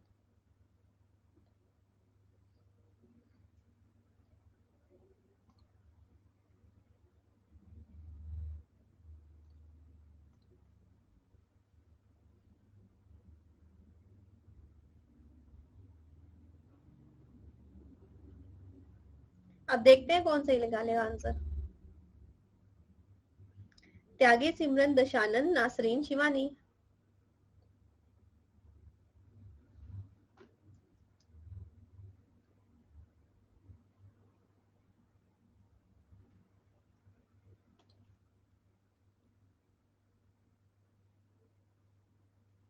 हाँ, कटलिप के 7 से कराए हुए मैंने, बट उसका सीक्वेंस पूछ लिया, तो सीक्वेंस देख लेते हैं यहाँ पर, वो अच्छे से समझ लो। गुड।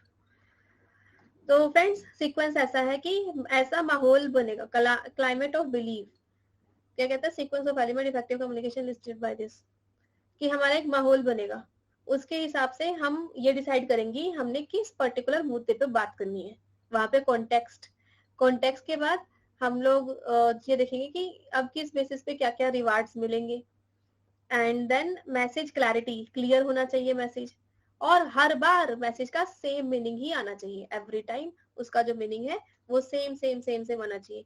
इस मेरे को इसका कंसिस्टेंसी याद था लास्ट में। अच्छा, याद था आपको कंसिस्टेंसी लास्ट में? तो देख लो, फिर इसका आंसर आ गया। ठीक है, अच्छा, लेकिन इसके दो ऑप्शन थे, इनके 7C है वैसे, लेकिन reward, promise, promise of reward की जगह वैसे कुछ और होगा, उसका इन्होंने मीनिंग लिख दिया है यहाँ पर। ठीक है, कटलिप वाले के अंदर। एक सेकंड।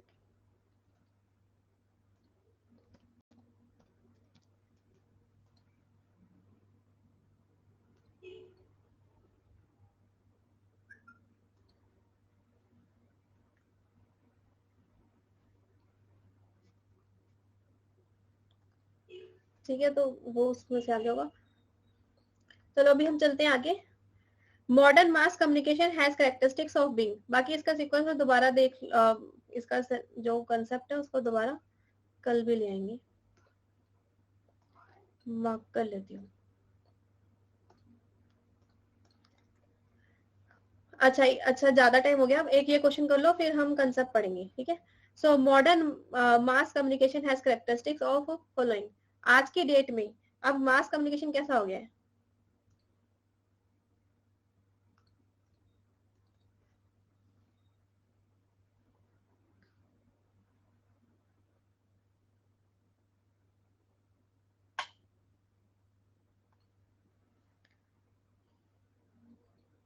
सनी, सिमरन, पमोली, रानी, आरती।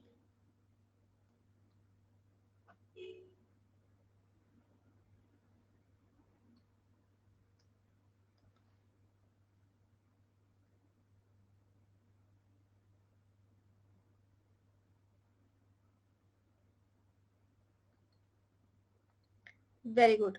वैसे अगर आपने देखा ना तो इसमें सिर्फ 2 पॉइंट ऐसे थे जो नेगेटिव थे बिल्कुल ही, हाँ, और बाकी के 3 पॉइंट ऐसे थे जो पॉजिटिव थे। और अगर आप एलिमिनेशन टेक्निक देखते हो तो ऑप्शन में हमें 3 पॉइंट चाहिए। It means the question must be asking about positive here, ठीक है। स्पोरेडिक का मीनिंग बताओ।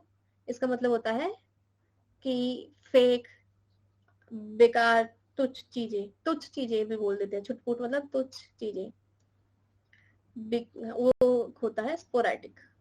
अच्छा, मैं वैसे फेक गलती से इसको बता, फेक तो स्पूरियस होता है, ठीक है, फेक स्पूरियस होता है। स्पोरेडिक का मतलब क्या होता है कि जो बिखरा हुआ है, हाँ जी, इरेगुलर है। और मास मीडिया कंटिन्यूअस कैसे? क्योंकि वहां पर एक तरीके से हर जगह मास मीडिया का पूरा यूज होता रहता है continuously, based on schedule timing के ऊपर बेस है, जैसे प्लस आपकी यूट्यूब वाली क्लास कितने टाइम पे लेनी है, या फिर मास मीडिया में न्यूज़ आती है, न्यूज जो होती है या एडवर्टीजमेंट होती है उसका स्केड्यूल के ऊपर बेस्ड होता है। आप ऐसा चेक किया करो, ठीक है। Sporadic means fatigue.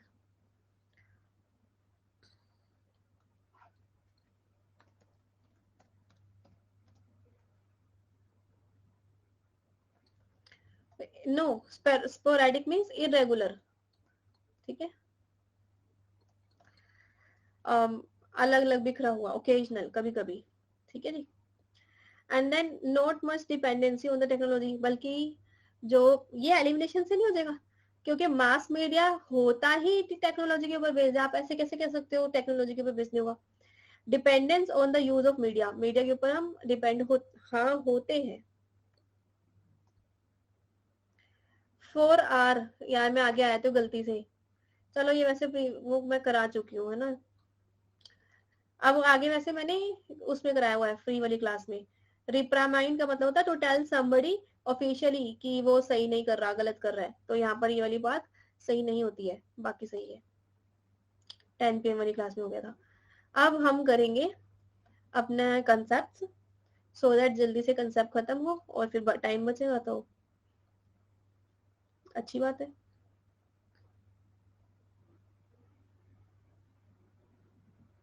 So friends, ये वाली बात मैं कह रही थी आपको परसेप्शन वाले में, कि selective exposure, selective distortion, selective retention, ये कह रही थी मैं, कराया हुआ आपको उसमें क्वेश्चन में।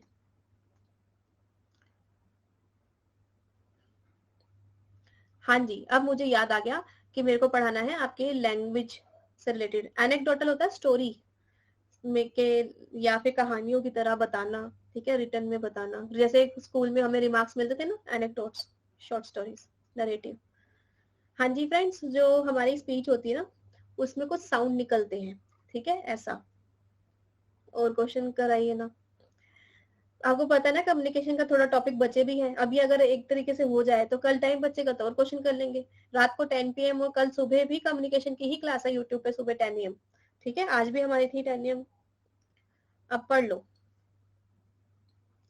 मैम रेज द हैंड का ऑप्शन क्यों नहीं शो रहा? मुझे क्या पता, आए तो हुए 2 लोग, मुझे ये पढ़ाने ही देते, मैं क्या करूँ बताओ, मैं किसका दरवाजा खटखटाऊं? हाँ जी हरजीत। हेलो हाँ जी मैम, गुड आफ्टरनून। आगे बोलो। हाँ जी गुड आफ्टरनून। मैम मैंने देखा है पीडीएफ में ना आंसर नहीं शो हो रहे काफी सारे सम के मैथ के। नहीं मैंने दिया हुआ है भाई, ऐसी कोई बात नहीं है। हर क्वेश्चन के साथ आंसर तो दे ही होते हैं मैंने, ठीक है। आप काफी देखो सारे नहीं show। क्वेश्चन या फिर मैंने काफी सारी पीडीएफ करी हुई है, उनमें है शो नहीं हो रहे हैं। यार तुम लोगों को दिखते हैं ना आंसर, बिना आंसर के क्यों होगी पीडीएफ? या तो पता नहीं क्या डाउनलोड किया है। तुम्हारी एक एक स्लाइड गायब होगी अगली वाली। नहीं मैम, ऐसा तो नहीं हुआ। कोई बात नहीं, बाकी बच्चों से पूछ लो।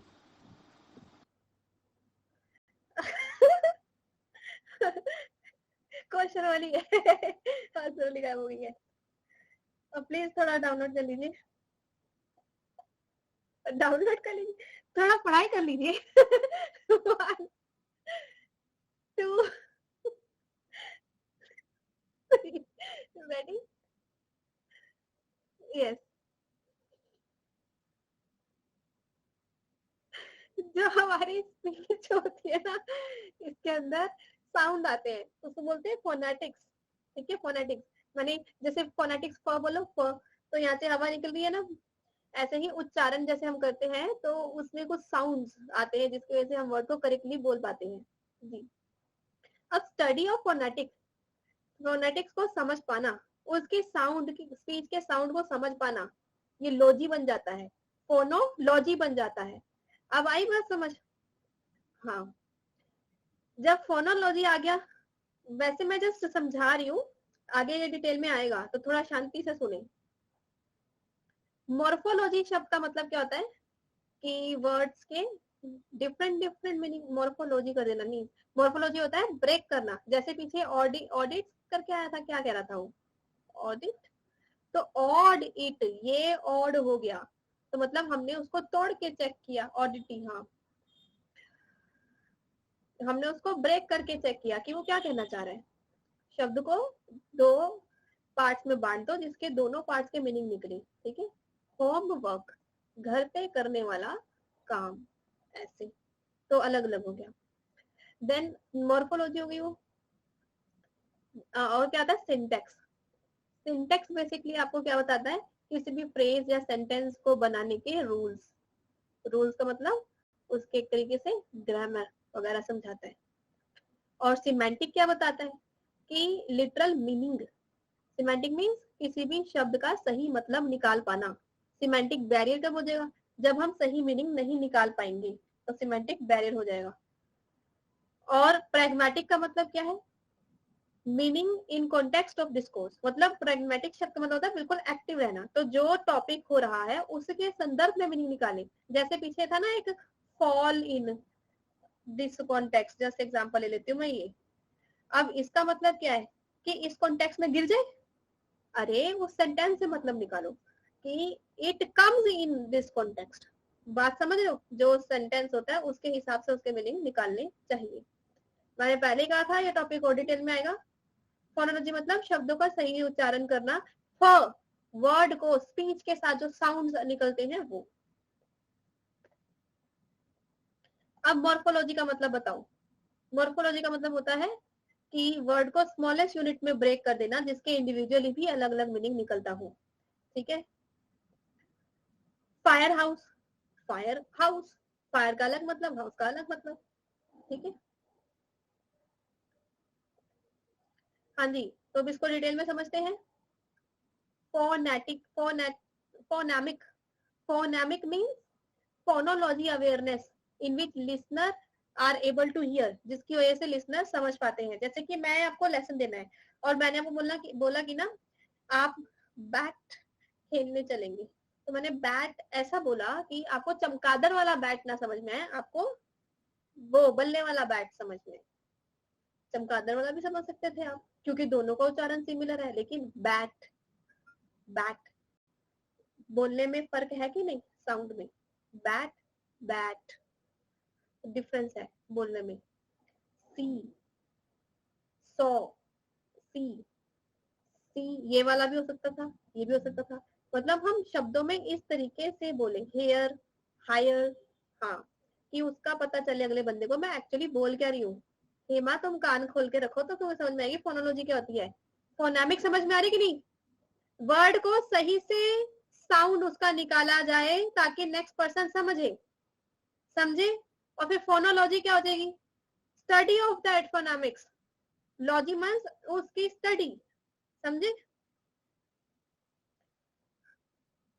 प्रोनाउंस एक अलग चीज है, लेकिन उसका साउंड भी सही आना चाहिए। जैसे हम फ बोलते हैं तो यहाँ से हवा निकलती है, ट बोलते हैं तो टंग ऊपर लगती है, तो ये वाले उच्चारण जब बच्चों को सिखाए जाते हैं तो उसको फोनेटिक बोलते हैं। जो वर्ड बोलने सिखाए जाते हैं यहाँ पर, ठीक है, उससे साउंड कैसा निकलेगा, ट बोलना है कि ट बोलना है, ट ट में डिफरेंस होता है कि नहीं, दोनों में टंग अलग तरीके से घूम रही है। अब मैं तुम्हें छोटी क्लास में बिठाऊं तो फोनामिक मीन्स की साउंड सही कैसे आएगा। हाँ, टोमेटो, टमाटर, और तार, त इज डिफरेंट, ट इज डिफरेंट। सिमेंटिक, सिमेंटिक में क्या था, मीनिंग सही से निकलना चाहिए। सिंटैक्टिक्स मीन्स अभी मैंने बताया था कि जो हमारा पूरा सेंटेंस होता है उसमें उसका ग्रामेटिकल सही हो, ठीक है, ए एंड द ये सब चीजें कहाँ आती है, फ्रेजेस में, उसके रूल, उसके प्रिंसिपल्स, उसकी ग्रामर, ये सारी चीजें सही होनी चाहिए। प्रैग्मेटिक का मीनिंग क्या होता है, देयरफॉर साउंड क्लियर।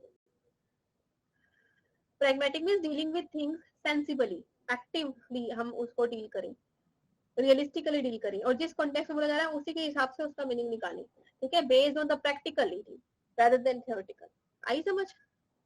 थियोरेटिकली सबको पता है फॉल मतलब गिरना, मैम जबरदस्ती गिरना गिरना मीनिंग निकाल रहा हूँ, सेंटेंस के हिसाब से मीनिंग चेंज होता है, जैसे यहाँ पे जनरलाइजेशन वाला मीनिंग सेंटेंस के हिसाब से अलग निकल रहा था, वो हमारी सोच के बेसिस पे था। देन फ्लैक, फ्लैक का मतलब किसी को नीचा दिखाना, क्रिटिसाइज करना बहुत ज्यादा, ठीक है वो। प्रैग्मेटिक नहीं समझ में आ रहा, प्रैग्मेटिक का मतलब कि वैसे प्रैग्मेटिक इंग्लिश टीचिंग में सिखाया था, उसमें क्या होता है, लर्निंग बाय डूइंग एंड उसको प्रैक्टिकली अप्लाई करें, यही सिखाया था हमने। तो यहाँ पर लैंग्वेज में प्रैग्मेटिक का मतलब क्या होगा, प्रैग्मेटिज्म का मतलब यहाँ लैंग्वेज में ही होगा कि जहां हम जो सेंटेंस पढ़ रहे हैं आंख का नाक पूरा खोल के उसका सही से मीनिंग निकालें, ये खुला हो हमारा सेंस, सेंसिबली, रियलिस्टिकली, जिस कॉन्टेक्स्ट में मीनिंग निकालना उस कॉन्टेक्स्ट में उसी के हिसाब से मीनिंग निकालें, ठीक है। फ्लैक मतलब क्रिटिसिज्म। साइबरनेटिक क्या होता है, साइबरनेटिक एक ट्रांसडिसिप्लिनरी अप्रोच है जो कि नॉबर्ट विनियर ने निकाली है, और ये क्या कहते हैं 1948 में कि this is study of how communication between animal and machine, animal और मशीन के बीच में कम्युनिकेशन कैसे होता है इसकी स्टडी है। तो साइबरनेटिक का मतलब यहाँ पर एनिमल कौन है, ह्यूमन, और मशीन कौन है, कंप्यूटर। तो ये है, थोड़ा घुमा के बोला उन्होंने। तो जो भी मैसेज है वो इनपुट जा रहा है, उसका आउटपुट निकल रहा है। जब जैसे कि मैंने कंप्यूटर पे एक भी बटन दबाया, फोन में एक भी बटन दबाया, मशीन है ना वो भी, उसने वैसा रिएक्ट किया, उसने उसका वही फंक्शन करा, तो इसका मतलब मैंने इनपुट दिया, वो आउटपुट आया, और ये उस आउटपुट का फीडबैक है। तो ये यहाँ वीनियर और बैटरसन क्या कहते हैं, ये कहते हैं कि सबसे ज्यादा फीडबैक मिलता है, क्योंकि कंप्यूटर को कोई कमांड दोगे या मशीन को कोई कमांड दोगे उसका रिप्लाई तो आएगा ही आएगा। अब बात समझे। हाँ, अब मैं बताऊं सुबह मेरी आवाज क्यों नहीं आ रही थी उसमें, मैंने अकेडमी के से बाद में दोबारा चेक किया सेटअप में, अरे वो सामने स्विच माइक का ऑन नहीं किया था मैंने, और वो भी कह रहे आवाज क्यों नहीं आ रही, आवाज क्यों नहीं आ रही, तो कह रहे एक बार चेक करना वो स्विच ऑन है कि नहीं, मैंने देखा कॉल है, स्विच तो ऑन ही नहीं है, आवाज कहाँ से आएगी।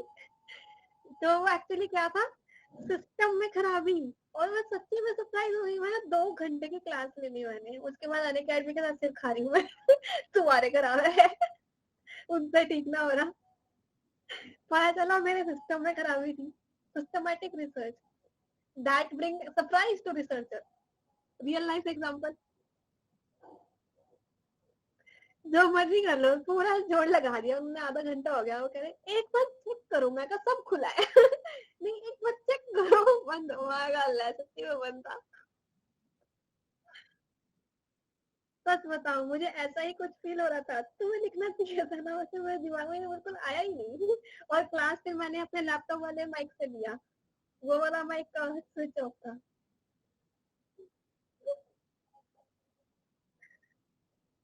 अच्छा, तो साइबरनेटिक आपको समझ में आया?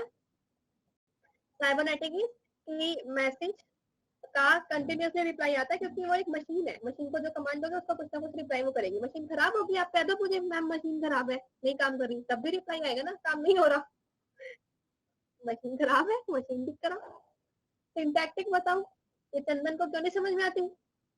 सिंटैक्टिक मीन्स सेंटेंस का ग्रामरली, अब बोल रही हूँ मैं, उसकी ग्रामर रूल्स वगैरह सब सही होने चाहिए, ठीक है, सेंटेंस करेक्ट होना चाहिए। हाँ, पेशेंट भी पढ़ाया, हाँ, और आपने भी पढ़ा वैसे। अब मैं आपको बहुत सारी नई चीजें सिखानी है, अब टिक के बैठोगे तो समझ में आएंगी, समझे? रोना नहीं है, जिससे रोना है वो जाओ, जिससे पढ़ना है पढ़ो। जो हमारी लैंग्वेज होती है उसके अंदर बहुत सारी चीजें होती हैं एक लैंग्वेज के अंदर, तो जिसको फिगरेटिव लैंग्वेज बोलते हैं, ठीक है। अभी मैं आपको क्या सिखाने वाली हूँ?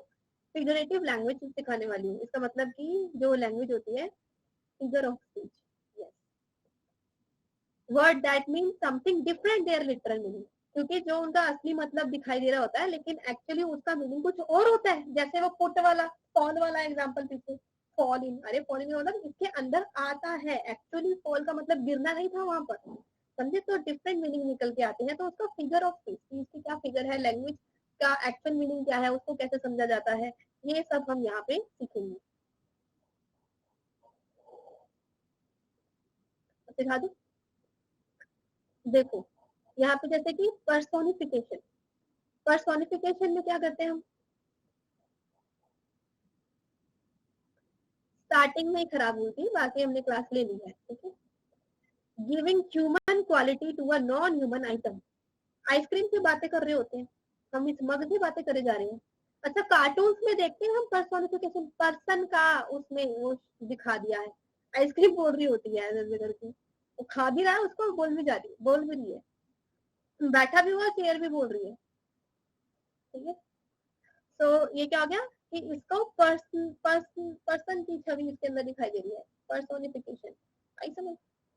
देन नेक्स्ट इज, हाँ, स्माइल, स्माइल, सॉरी स्माइल, मैं एक मिनट थोड़ा रिफ्रेश रहती हूँ, ये सिमिली है, सॉरी, ठीक है, सिमिली, सिमिली का मतलब क्या होता है? सिमिलर, जिसमें ये उसके जैसा है, लाइक, जैसे हम कहते हैं fast as lightning, as soon as possible, ऐसे ऐसे जो वर्ड होते हैं ना उसको बोलते हैं सिमिली, कंपैरिजन करना या सिमिलैरिटी दिखाना, उसको बोलते हैं सिमिली, यस।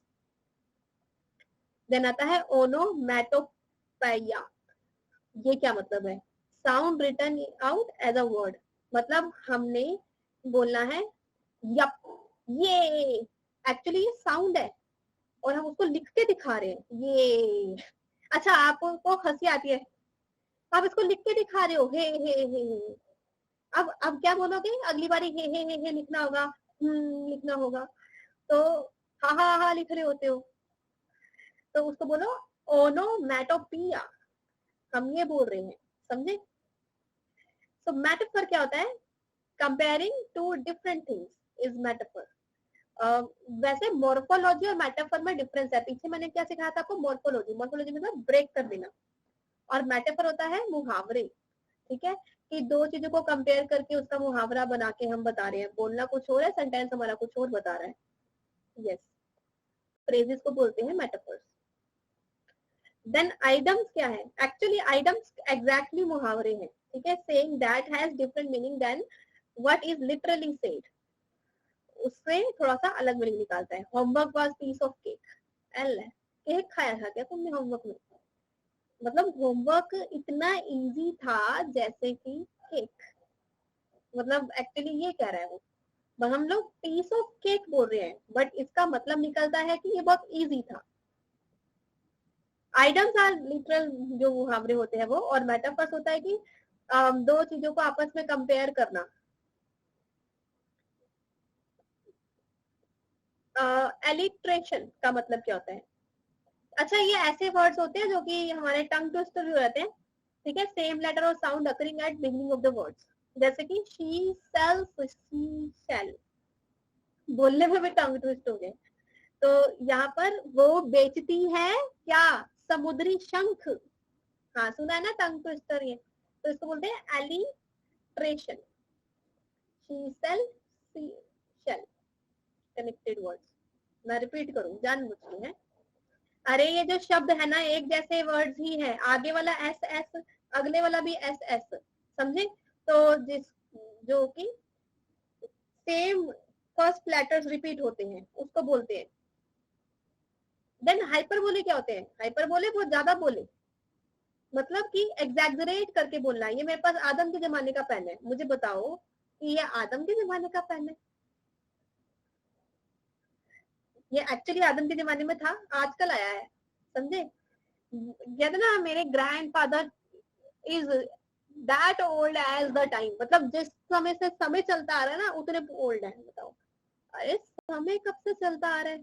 फेंक फेंक रहे हैं। हाँ हाँ हाँ, एग्जैगरेट, ज्यादा बढ़ा चढ़ा के बोलना, ठीक है, एग्जैगरेशन। तो फिगरेटिव लैंग्वेज में अभी हमने क्या सीखा? सिमिली मतलब सिमिलर वर्ड्स, मेटाफर का मतलब जो डिस्क्राइब कर रहे हैं समथिंग है, समथिंग नॉट रियलिटी, जो असलियत में नहीं है उसको वैसे। लव इज बैटलफील्ड, मुझे बताओ कि प्यार जंग का मैदान है, लेकिन यहाँ पर इस तरीके से बोला गया, इसलिए बोला गया कि क्योंकि वो भी मुश्किल है, इसलिए बोला गया है, ठीक है। Oxymoron, that woman is pretty अगली। अब ऑक्सीमोरन रह गया था, इसको पढ़े। हाँ जी, ऑक्सीमोरन का मतलब क्या होता है? कुछ नहीं दिख रहा कहाँ है। मुझे क्या पता क्यों नहीं दिख रहा तुम्हें? बंद करके दोबारा खोलो। वुमन इज प्रीटी अगली। अब यहाँ पे इसका मीनिंग क्या है? कि वो थोड़ी बदसूरत है, इसका मतलब ये है। लेकिन आप इसको ब्रेक करेंगे तो ये शब्द का मीनिंग बिल्कुल डिफरेंट है। ये शब्द का मीनिंग बिल्कुल डिफरेंट है। प्रीटी मतलब सुंदर, अगली मतलब बदसूरत, एंड सुंदर बदसूरत आर ऑपोजिट। ऑक्सीमोरन आर कि दो ऑपोजिट शब्दों को जब एक सेंटेंस में जोड़ा जाता है, एक्चुअली उसका मतलब एक सिंपल सा निकल रहा है, बट अगर हम उसको ब्रेक करके अलग अलग देखें तो वो एक दूसरे के उल्टे होते हैं, ठीक है। जैसे आपने क्या कहा था? She is pretty talkative, she is quite talkative. अच्छा ठीक है, तो मुझे बताओ क्वाइट का मतलब क्या है? शांत। टॉकेटिव का मतलब बोलना। शांत और बोलने में कितना बड़ा डिफरेंस है, और सेंटेंस में लेकर आए तो बनता है ये थोड़ी बहुत बात होनी है। जैसे ऑक्सीमोरन के और एग्जांपल क्या हुए? स्मॉल क्राउड, छोटा क्राउड। क्राउड मतलब ज्यादा, छोटा मतलब छोटा, लेकिन स्मॉल क्राउड थोड़ा क्राउड। इसके ऑक्सीमोरन समझ में आ गया? सेंटेंस में तो नॉर्मल मीनिंग निकालता है, लेकिन if we break then it gives opposite meaning. क्या चप्पल चपाड़ करना, चप्पल चप्पड़ करना, क्वाइट ऑपरेटिव की बात कर रही है। अच्छा आप देखते हैं ओपन सीक्रेट, एल है। ओपन मतलब सीक्रेट है ही नहीं कुछ, और सीक्रेट मतलब सीक्रेट। ओपन सीक्रेट क्या होता है भाई? सेंटेंस में बोला तो दिस इज खुलासा। लिविंग डेड, अरे या तो जिंदा होगा या मुर्दा होगा, इसका क्या मतलब? लेकिन सेंटेंस में इसका मीनिंग अलग निकलता है। आगे समझ। हाँ तो डिफाइनिंग साइलेंस, डिफाइनिंग, या अपने आप को डिफाइन कर रही है। हाँ तो ओनली चॉइस, या तो कहो कुछ सिर्फ ये चूज करना है, या तो कहो आपके पास चॉइस है। तो ये ऑपोजिट हो गया ना, प्रीटी अगली। ऑफुली गुड, ऑफुली मतलब घटिया होता है, गुड मतलब अच्छा होता है। Deep silence. हाँ, अब हम देखेंगे नेक्स्ट ऑक्सीमोरन। हो गया अच्छे से क्लियर? लव बैटलफील्ड मतलब तुम्हें ये सीखना है कि प्यार जंग का मैदान है? हाँ लड़ाइयाँ होती रहती है उसमें, जैसे जंग के मैदान में होती रहती है। मतलब दैट इज, मुझे क्या पता, डेंजर है वो सिचुएशन, जैसे जंग का मैदान डेंजर होता है ना वैसे। आज अभी मैं तो भाई क्या ही बनाऊंगी, अभी 4 बजे आएगा वो वाला व्लॉग। अभी थोड़ा इधर ध्यान दीजिए। मैम फिगरेटिव का मतलब दोबारा बताओ। चेतन भगत जी, चेतन जी भाई मेरे को बताओ, सारा पढ़ा दे तो मैंने पूछ रहे हो। फिगरेटिव का मतलब कि एक्चुअली सेंटेंसेस के थोड़े अलग अलग मतलब होते हैं वर्ड्स वगैरह के, तो उनको ही उनके अंदर ये सब कुछ है, ये सारे सीख रहे हैं, ठीक है। इधर ध्यान दो। खींचे, खींचे का मतलब क्या होता है? इसका मतलब होता है कि कोई चीज बहुत ट्रेंडिंग है, लेकिन वो ट्रेंड थोड़े समय बाद फीका पड़ जाता है, ठीक है, ऐसा। हाँ क्या हो रहा है? पॉप चल रहा है, क्या चल रहा है, तो ट्रेंड हो गया, लेकिन अब कोई थोड़े समय बाद इसको बार बार रिपीट करते जाते हो और फिर बस करना, बोरिंग हो गया, कुछ नया निकाल, राइट। ऐसे ही वो रसोड़े में कौन था, जब हम नया नया सुनते थे तो भाई पूरी क्लास हंसी के बारे बस। आजकल नहीं जा रहा क्या कोई नया?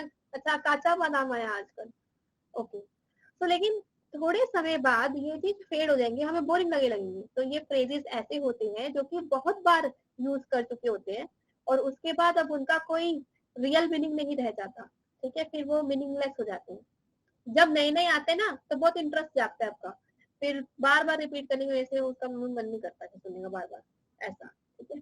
अब पुराना हो गया काचा बादाम भी, उसके बाद क्या आया? अच्छा, पुष्पा, वो वाला, अब वो खिसक खिसक के चप्पल फेंकने वाला। अच्छा, चलो अब आगे देखते हैं। पॉलिसी पॉलिसी का मीनिंग बताएं, रुकेगा नहीं। इसका मतलब होता है सी, मतलब मीनिंग, नींबू, हाँ, 300 रुपए का नींबू आया है। पॉलिसी में मतलब कि मैनी मीनिंग। जब एक शब्द के बहुत सारे मल्टीपल मीनिंग होते हैं ना तो सामने वाला क्या हो जाता है? कंफ्यूज हो जाता है। तो this is also a barrier.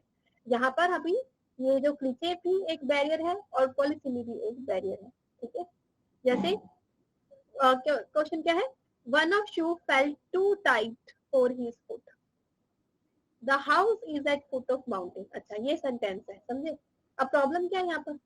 Mountain के पैर होते हैं, एक्चुअली माउंटेन का बॉटम पार्ट की बात हो रही है कि हाउस यहाँ पर है, समझे? और ये वाले फुट क्या है? ये तो सच्ची मुच्चे वाले पैर है। तो यहाँ पर सेंटेंस में डिफरेंट वर्ड के डिफरेंट मीनिंग आ रही है, ठीक है। इक्विवोकेशन पॉलिसी जैसे होती है। और क्या होता है? हेजिस।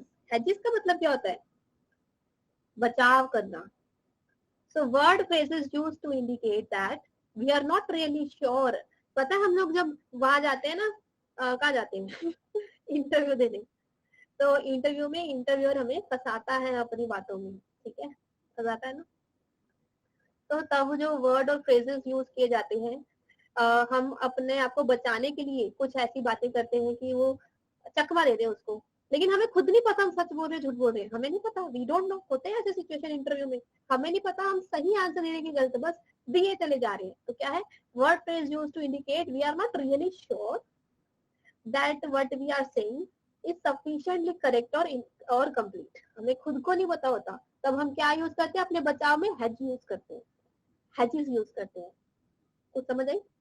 जब हम फंस जाते हैं ना, हमें खुद नहीं पता होता मैं आंसर सही दे रहा हूँ कि नहीं, तो हम अपने बचाव में ऐसे वर्ड यूज करते हैं जिसको हम हेजिस बोलते हैं। तब जो सेंटेंसेस यूज करते हैं उसको बोलते हैं हेजिस। कोहेशन का मीनिंग क्या है?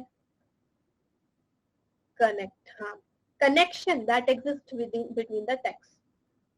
हाँ जी, एग्जाम्पल देना, मुझे क्या पता अब इंटरव्यू में क्या जवाब देना है, अब मेरा ये है जी है, वैसे मैं अपने आपको बचा रही हूँ कि आपको आंसर ना देना पड़े, ठीक है। सो अपने आप को बचाने के लिए थोड़ा अलग सा आंसर देना। The ties connection that exist. Cohesion मतलब टाइज, ठीक है, हाँ, सॉरी भी बोल सकते थे बीच में इंटरव्यू की स्किल सीखनी होती है ना। अब आते हैं कोहेरेंस का मतलब क्या है? Quality of being logical, consistent, conforming a unified whole. Coherence. Cohesion का मतलब कि कनेक्शन मेंटेन करना चाहिए। कोहेरेंस का मतलब कि हम लॉजिकल और कंसिस्टेंट वे में पूरे कंसेप्ट को क्लियरली समझा रही हूँ। स्पीच इवेंट क्या होती है? Activity in which participant interact via languages in some convention way to arrive at some outcome. इसका मतलब क्या है कि अगर हम देखें हमें फ्रेश होना है तो हम क्या करते हैं? 1 2 3 broom broom. So this is our speech event, कि ये हम इंटरेक्ट करते हैं इस तरीके की लैंग्वेज से। ये हमारा कन्वेंशनल वे है क्योंकि ये ट्रेडिशन है हमारा नव लर्नर्स का क्लास में, कि हम इस आउटकम को पाना चाहते हैं, जिससे हम रिफ्रेश होना चाहते हैं। सिमिलरली अलग अलग जो होते हैं ना कल्चर, या अलग अलग क्लासरूम्स होते हैं, अलग अलग ऑर्गेनाइजेशन होती हैं, तो वो भी कोई काम को करने के लिए कुछ ट्रेडिशन को फॉलो करते हैं, कुछ तरीकों को फॉलो करते हैं, समझे? तो उन तरीकों से चले जाते हैं। बी और सी में डिफरेंस देखो। कोहेशन का मतलब साथ में टेक्स्ट को के अंदर कनेक्शन होना चाहिए, चेन बननी चाहिए, टेक्स्ट के बीच में कोहेशन, टुगेदरनेस वो होनी चाहिए, कनेक्शन होना चाहिए, की लिंक होना चाहिए, समझे। जैसे एक मैं अभी टीचिंग एप्टीट्यूड अभी आप देख रहे हो कि हमारा लिंक टूटा नहीं ना, कि जैसे फिगरेटिव लैंग्वेजेस के साथ मैंने उसके साथ ये क्लिचर पॉलिसी भी शुरू कर दिया, लेकिन हम वहां से इस नए वाले टॉपिक पे ऐसा जंप कर पा रहे हो कि ये कनेक्टेड है थोड़ा सा एक दूसरे के साथ, ठीक है। ऐसे ही अब हम इसी के अंदर कुछ डिफरेंट टर्म्स पढ़ रहे हैं, ये भी उस वाले सेंटेंस से ही क्या है, कनेक्टेड है। तो ये क्या हो गया, हमारी जो क्लास का पैटर्न चल रहा है, एक के बाद दूसरा टॉपिक आ रहा है, एक दूसरे से कोहेशन में है। आई समझ। जब मैं एग्जांपल ही दे रही हूँ तो तब टाइप कर रही हूँ, मैं थोड़ी बताऊंगी दोबारा। आ गया समझ।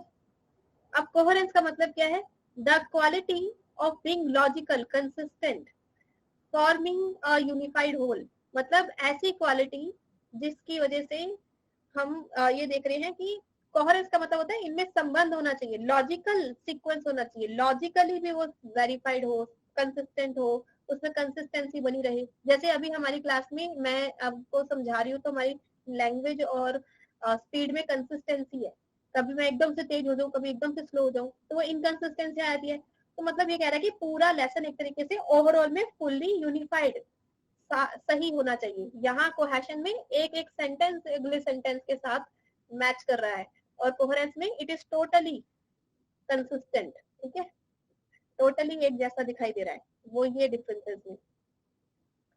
स्पीच इवेंट समझ में आ गया था कि कन्वेंशनल वे, ट्रेडिशनल वे, एक तरीका किस तरीके से हम किसी पर्टिकुलर काम को करते हैं हमेशा से।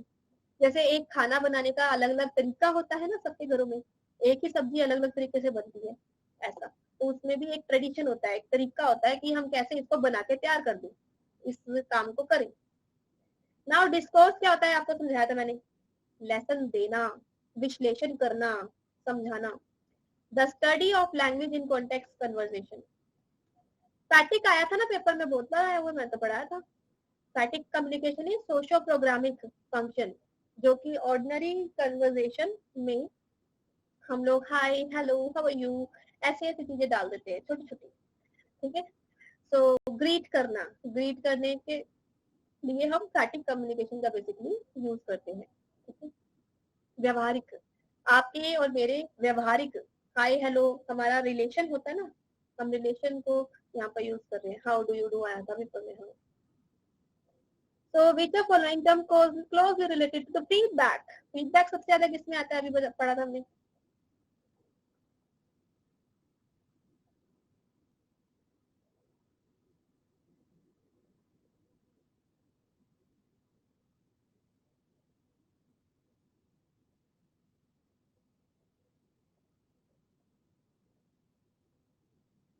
अभी तो पढ़ाया था, नॉबर्ट विन ने दिया था। अगला पढ़, पिछला भूल है।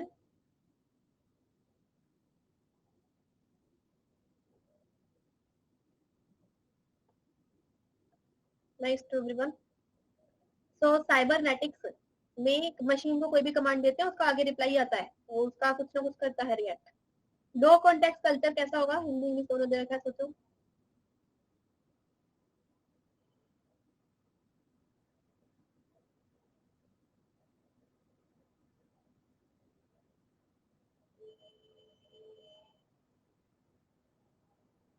We did this topic yesterday, कल किया था।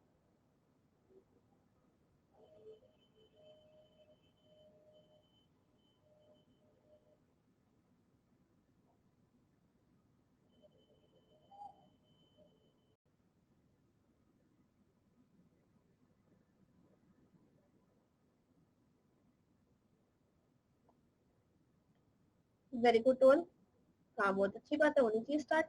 Most of information is explicitly stated, क्योंकि जब हम लो कॉन्टेक्स्ट कल्चर में होते हैं तो फिर दूसरे के इमोशन हमें ऐसे जल्दी समझ नहीं आते, तो फिर क्लियरली बताना पड़ेगा कि आप क्या सोच रहे हो, क्या कह रहे हो, समझे।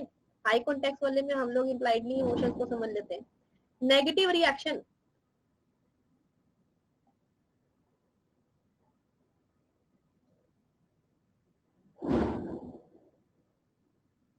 त्यागी, सनी, सिमरन, वर्णिका, आयशा।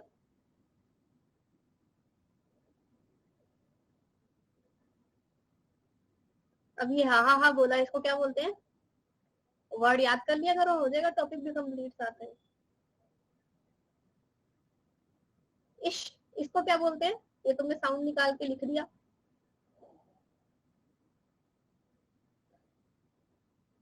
हाँ, ओनोमेटोपिया। तो फ्रेंड्स यहाँ पर नेगेटिव क्रिटिसाइज करना फ्लैक होता है, ठीक है। Sender in communication process has very good grammar. वाह भाई वाह, मजे ही आने, बहुत अच्छी ग्रामर है इसकी।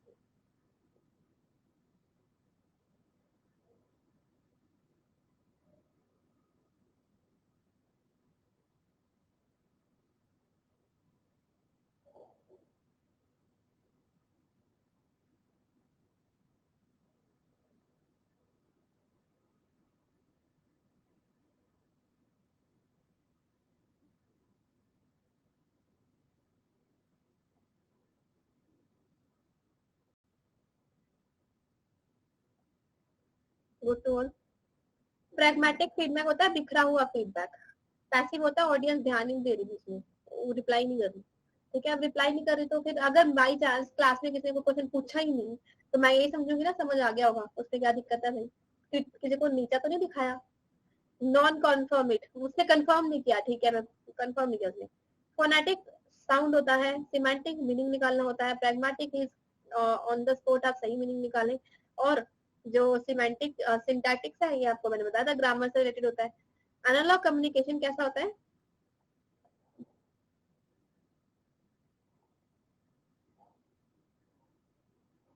कर दिया रिपीट तो मैंने अभी अभी।